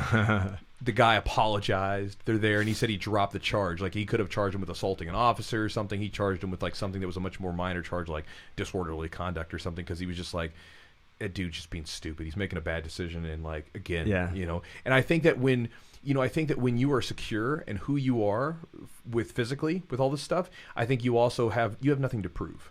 You know, you don't have, like, so you don't have nothing to prove to anybody else. And so I just think it's a good thing for most people to do. I think that anything like this, I mean, this is why old tribal societies and stuff, they would have these kinds of wrestling and fighting and things like that would be part of they'd be part of their rituals and their normal stuff. Yeah. Everybody kind of took part in them. Chewy, would you ever do any BJJ camps over the world? Greetings from Russia, the motherland. The motherland. That's where you're from. Yeah, I'm actually from now. Well, it was Russia when I lived there. Belarus now. Okay. Yeah. So it was the Soviet Union back then. Yeah, USSR. Soviet Union. Yeah. I would do a seminar That'd be anywhere. cool, wouldn't I would do a jiu-jitsu camp anywhere. I have no qualms concerned. I eventually want to get over to England, because I think it would be cool as hell to go over to what would be my motherland. Because I'm northern. I'm basically English, Irish, and like northern European. Like that's what I am. I'm like basic white dude. I'm a white guy. Yep. You know, like there's a little, like, I think my 23andMe said I had like a little Scandinavian in me, but basically it's like all the stuff there: Northern Europe, Germany, Scandinavia, then English and Irish. Oh, all right. 9-month white belt. Thanks for all you do, Chewy. You have great views. Wait, sorry. Thank you for that, Robin. Appreciate you, Robin. That wasn't the one I was going to read. Okay. But thank you. So Garen says, about a year ago, I got really into BJJ, bought a really expensive gi and everything. Month in, work schedule changed, couldn't make it to class. Now I'm embarrassed to go back. How do I get over it? Why on earth would you be embarrassed? Like, something got in the way, bro. Like, I mean, here, when I first started, I trained like hardcore for about a month and a half. I bought at the time, it was an expensive gi. It was about $95. The vitamins and minerals. Vitamins and minerals gi. There It wasn't even like the basic white or blue gi. It was a blue gi with all kinds of patches and all kinds of cool stuff. It was like, you know, I looked like a damn NASCAR driver. That thing was cool. It was a cool gi. I still have it hanging up in the gym. But, you know, I had some time off, and when I came back, I was nervous because, you know, I was just nervous about getting back into it because I was like, man, I'm going to be out of shape and all this stuff like that. But, man, I was excited. My excitement for training completely outweighed any nervousness. And I guarantee if you really think about it, again, here's a good thing you can do. Ask yourself what the hell you're nervous about. I do this like with all kinds of stuff. Like if I'm getting ready to be nervous about something, or if I have to make a big decision that I'm nervous about, I'll actually ask myself, or even write in a journal if it's a really big decision, like, what am I nervous about? What are you nervous about, bro? Like, what are you worried about going back? You obviously things worked out, and you're so excited now that your job's changed that you want to go back. So obviously there was a good experience. So don't let nervousness get in the way of it, because again, it's just fear of unknown stuff. It's not real. So again, don't let that stop you. Get your butt back in the gym and go train. Martin Cologne. Thank you for your support. First, love your content. Help me concentrate and get my blue belt. Congrats on the blue belt. Yeah. Second, are you guys watching UFC 251 this weekend? Watching UFC 251. Don't know. Eugene, let me ask you a question. When it comes to me, what is that going to depend on? It's depend on if you can stay up. That's right. And usually the answer is no. If I can stay up that late. So I might watch UFC 251 if I look at the fights and say, okay, I'm going to stay up this late. But it's hard for me, man. I go to sleep early. So yeah, it's tough. It's tough for me. It's tough, yeah. Let's see, Chew. Let's work our way up. Train with... Okay. Lyra Strike says, hey, Chewy, the gyms around me have closed, and I want to train with my dad, who also trains at home. We need a soft service to roll in, but mats are at least $500. Do you have any suggestions? Man, you can go... yes, some mats can be expensive, but you can get those like puzzle mats for not nearly $500. Yeah. You know, I like when I was a young kid, I bought mats for the house, and I bought just the puzzle mats. How much did your rollout mats cost? Were those pretty expensive? Yeah, I think I have... you got the Dollamurs, right? Dollamur, and I didn't get the Flex Connect, which have like the Velcro. I just got the tape. So if you keep them down, they're fine.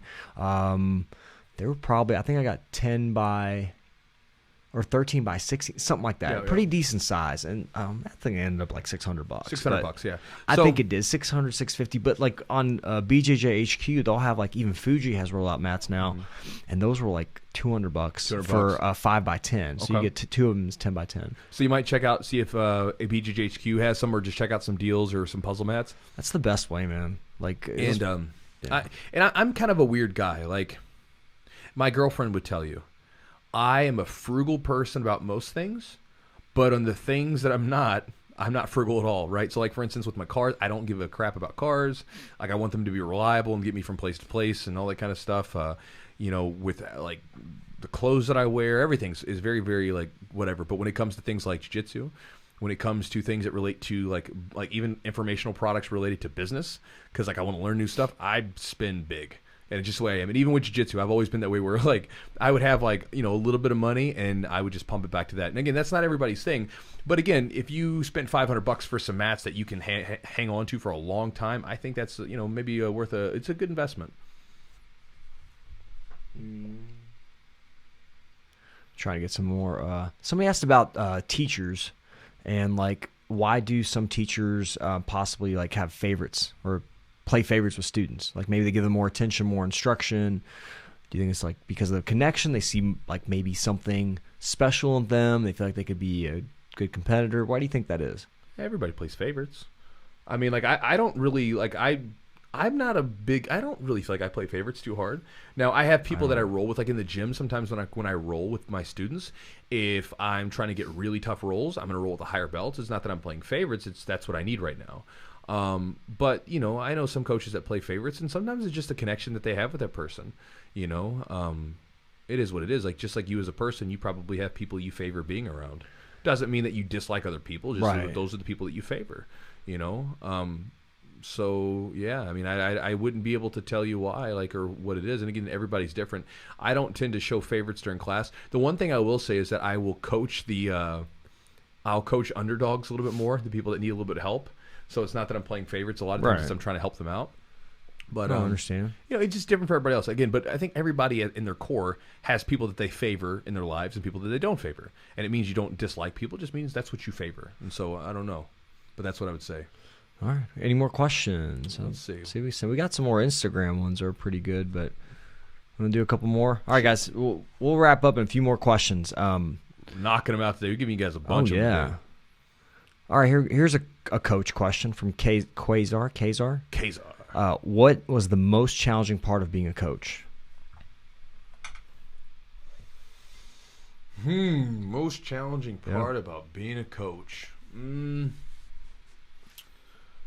One is dealing with people's personalities, right? Like, because you're dealing with so many different personalities, and so and you gotta kind of respect that. And that's something like there's a bunch of different crazy stories I could tell you, but that's the thing, right? It's always good to remind yourself as a coach where, like, as you get better and better and better, when new people come in, you got to remember that, man, these guys were where you were at some point. Right. I feel like sometimes coaches forget that. They lose, like, oh, I used to really suck at this, just like these guys do. Yeah. And I'm here to help them. That wasn't hard. I'm just thinking of different ideas, because that's such a tough question when someone says, like, what is the most thing? And it's like, that's a hard thing. Honestly, here's what I'll tell you what my biggest problem was. This is not even a problem. My biggest, like, mental shift. When I became a coach, I had this idea, because I wanted to do this stuff full time. I had this idea that if I just do lots of classes, that the gym's going to blow up. It's going to get bigger and everything else, right? It's not true. It's not true. If you want to run a successful gym that's going to be able to serve people, and that's the way that I look at it, right? If our gym's open, if we're making money, we have money to give to the students to sponsor, we get bring in seminars, we get to get new mats, or whatever it is that we get to do, we get to serve people on a greater level. That only happens if you got a good business, right? So, it doesn't come from just the quality of your coaching. It is what it is, right?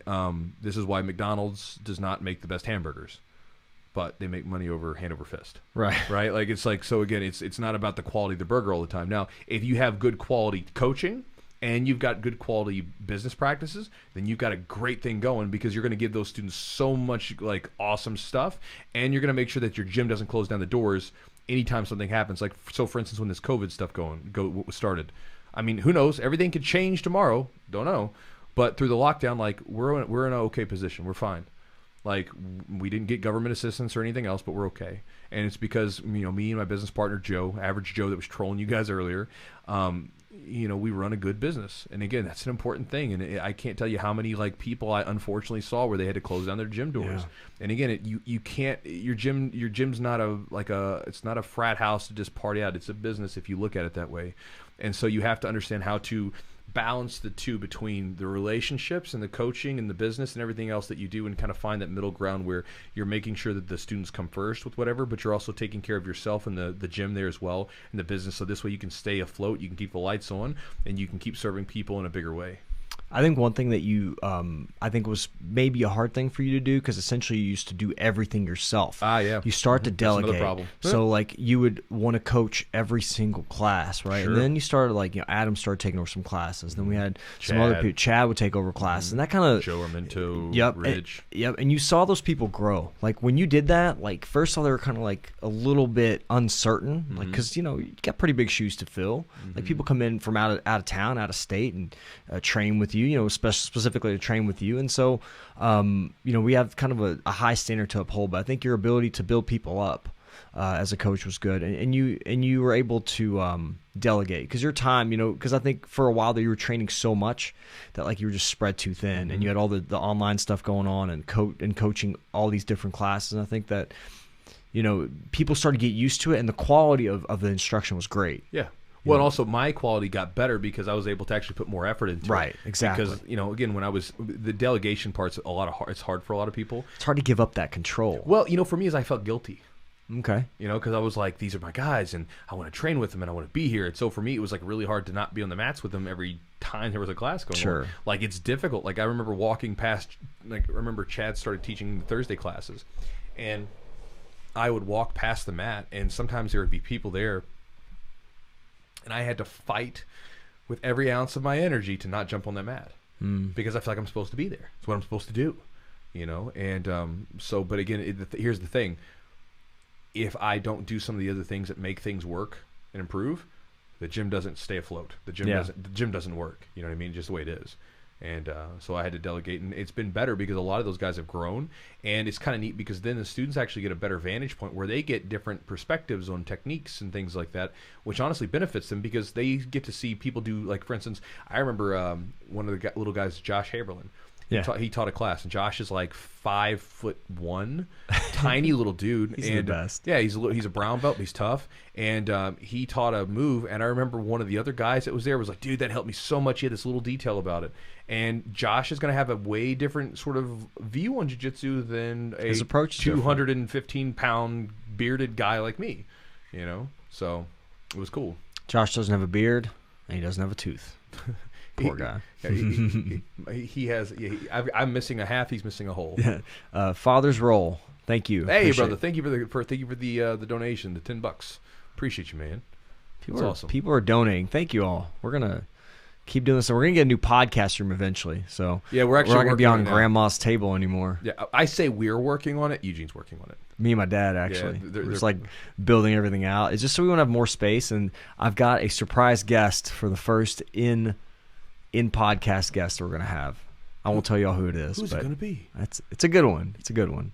We all know. I don't even know who the guest is. We all know and love him. Don't worry about it. I don't even know who the guest is. He's making this up on the fly. I'm not making it up. No, I mean he's making. I don't know what's going on. I never know what's going on.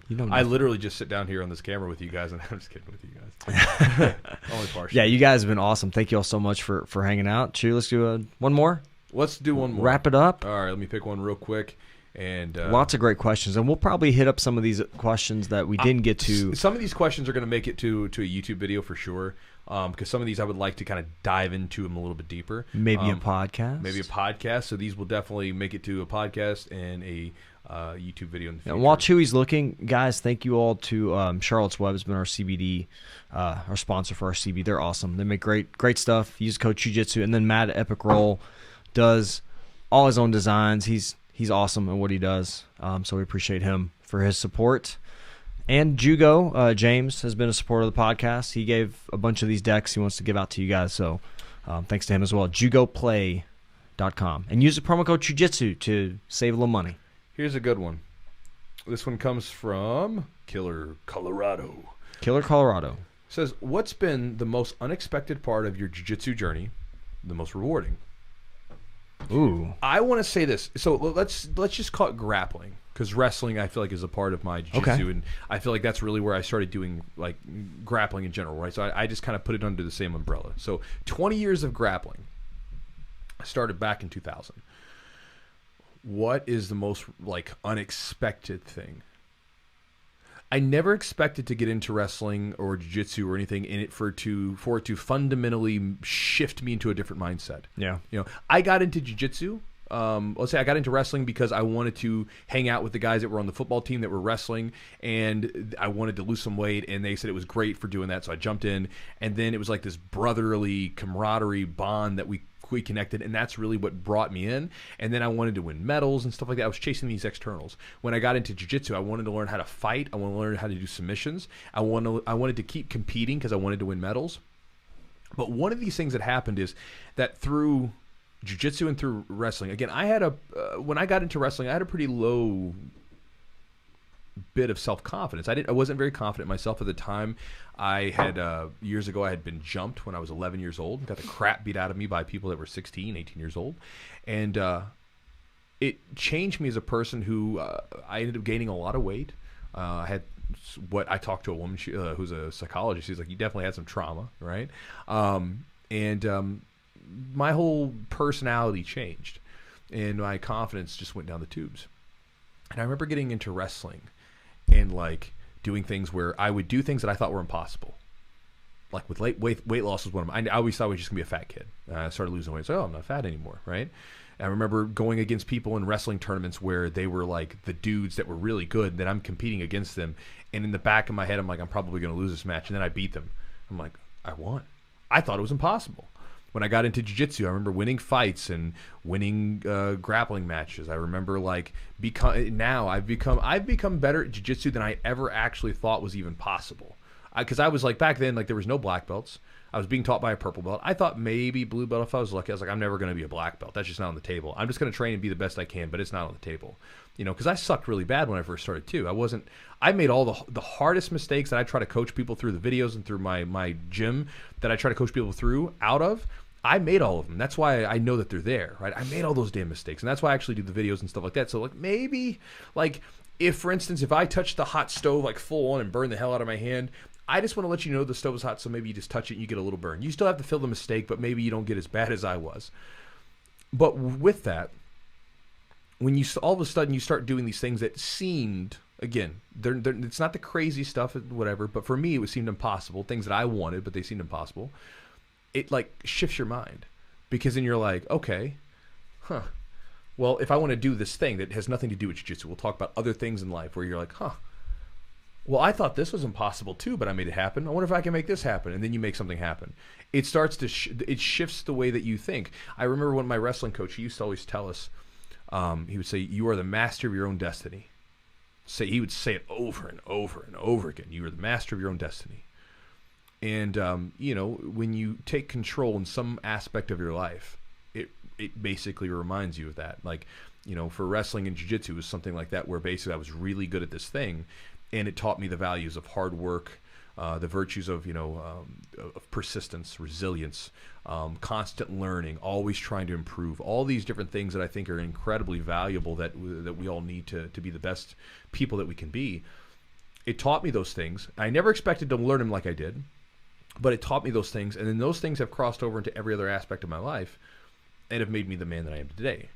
And so I never expected to go through any of that. I never expected to do the things that I've done, to be the person I've become. But that has been the most unexpected and what I would consider a rewarding thing. Like, I'm glad I've won medals. I'm glad I've done all that stuff. But being able to do that's been really cool. And probably the most rewarding part of it is being in a situation where I get to wake up day to day, and my sole focus in life, my sole like career, if you will, is to help make people better, to help lift people up. That's what I do day to day. If you're in the gym, I'm going to try to give you, whether we're goofing off on the mats, I'm going to try to make you have a great day. I'm going to try to teach you something. I'm going to try to make you a little bit better at jiu-jitsu, and I'll be there if you need something. If you're watching from the videos, I'm going to try to make you a little bit better. I'm going to try to answer your question with the most genuine sincerity that I have to try to help you out. And that's a hell of a place to be. And that's probably been the most rewarding thing about doing any of this stuff, is that now, like, by building myself up into a level that I never thought was possible for me. Again, I'm not the best, I'm not the worst, but being able to then spin back around and say, let me help you out. That's been probably the most rewarding thing, and probably one of the most expected things, because I never expected to be in that situation. So, yeah. For me, surprising, man. I'm surprised at the impact, like how much of my life revolves around jiu-jitsu.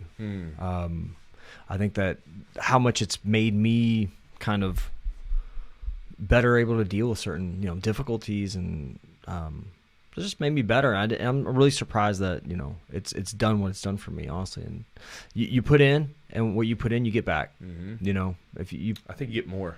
Yeah. It's crazy. One of Nick Pabone, I remember Pabone, one of the black belts. He's like, I've gotten more than what I've ever paid for. Yeah. So again, like what you value, what you value is different. But he's like, I've gotten way more than what I've paid for. Yeah.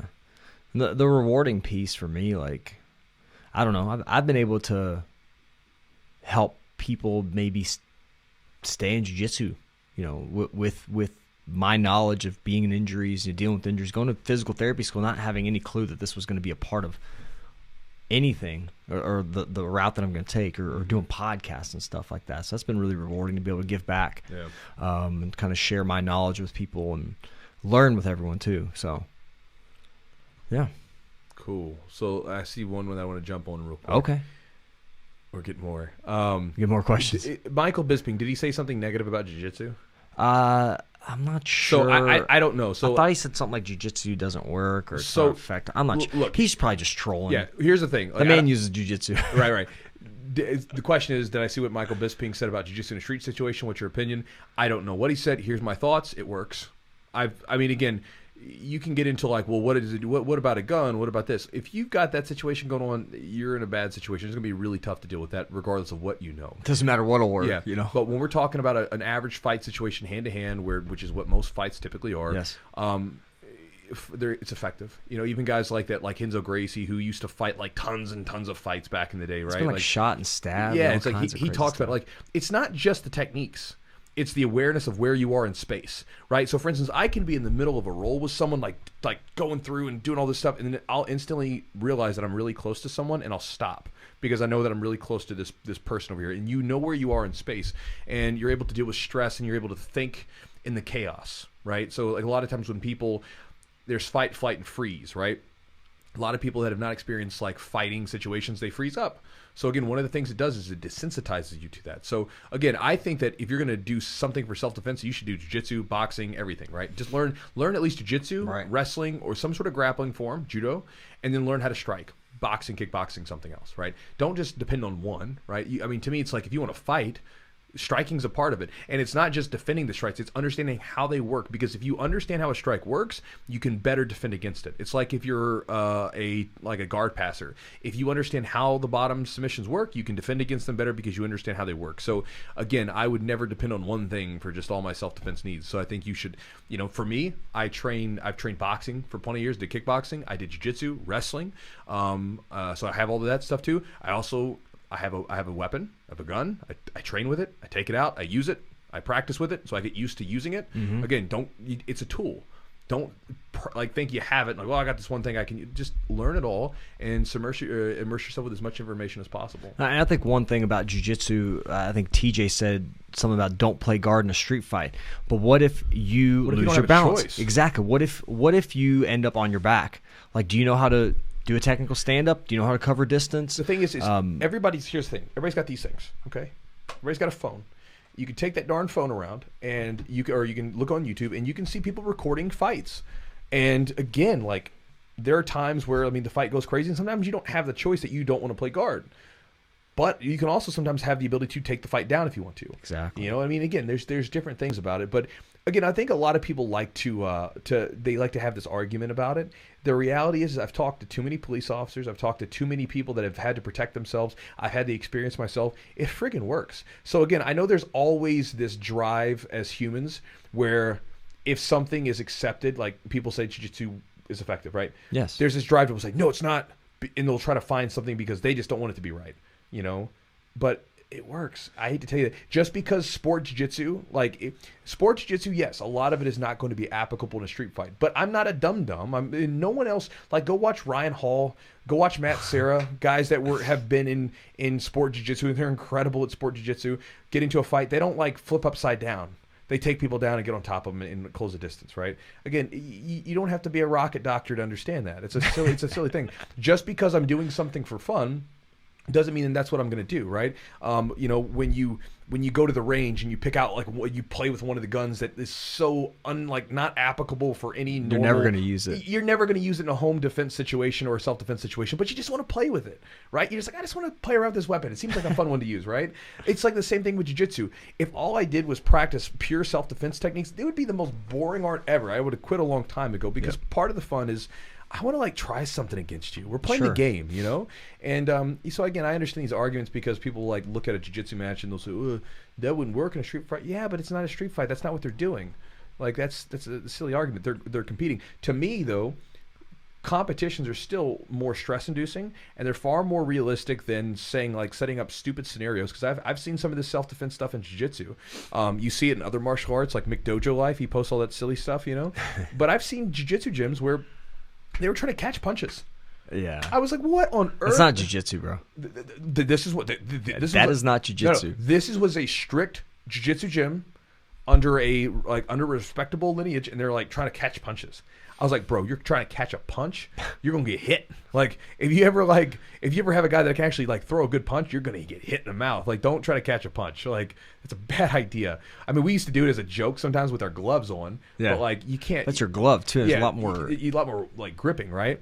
But I'm like, okay, man. So I'm like, again, I've seen plenty of silly stuff going where it's these scenarios and stuff. And it's but if you can't do it live, to me the secret sauce of jiu-jitsu and other wrestling, judo, sambo, kickboxing, like Muay Thai, boxing, all that stuff, is the realism of reality constantly doing it. Yes, even in boxing, the way that you stand and stuff like that, it's probably not going to be the best idea for a pure fight situation because someone can tackle you, and if you're in a shell bottled up, they can just pick you up and dump you. But in a boxing situation, it's fine.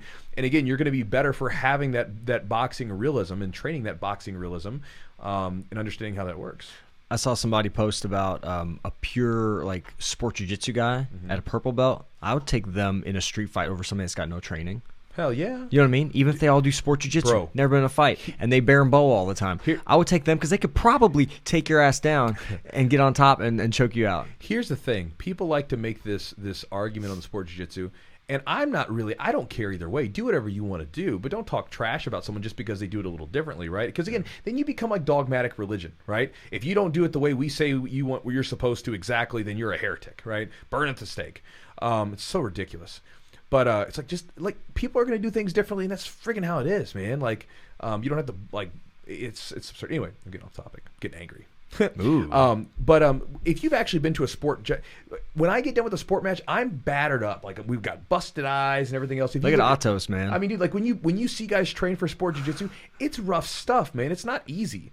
It's not like an easy thing that you go through. And to me, I've been in a fight in the street. I've been in a fight in MMA. I've been in plenty of grappling matches, been in wrestling matches. And I can tell you that those wrestling matches and those jiu-jitsu matches have both prepared me effectively for getting into a fight situation where I have to move on instinct and I don't have time to think, and getting ready for a fight situation where I had to fight. Yeah. But same thing with boxing, sparring with boxing. I sparred a lot, and it prepared me to be able to punch and get punched and defend punches in a fighting situation. So again, it's one of these things where people will say this, but again, the proof's in the pudding, man. I've never walked across some guy who just randomly, even that one fight that again, to me it was a silly fight. It shouldn't have happened.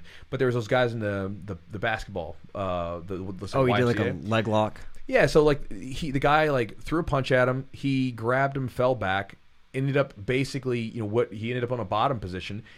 Weaseled his way through it, put the guy in a heel hook position, and was ready to rip that dude's leg apart, right? Yeah. And even Dean Lister was talking about the old Sambo guy. Sure. He said, man, he goes, I don't want to be able to walk to his car and shoot me. Right. So he's like, I'll leg lock him so I can rip off his leg so he can't walk to his car and get his gun to shoot me. So, I mean, again, it's one of these things where, to me, the magic of it, and even Bruce Lee talked about this. Bruce Lee was saying, you take a you take a traditional martial artist that's done a lot of katas and a lot of this stuff, and you put him up against a wrestler who's boxed for a year, wrestling and boxing for a year. The wrestler and boxer will beat him.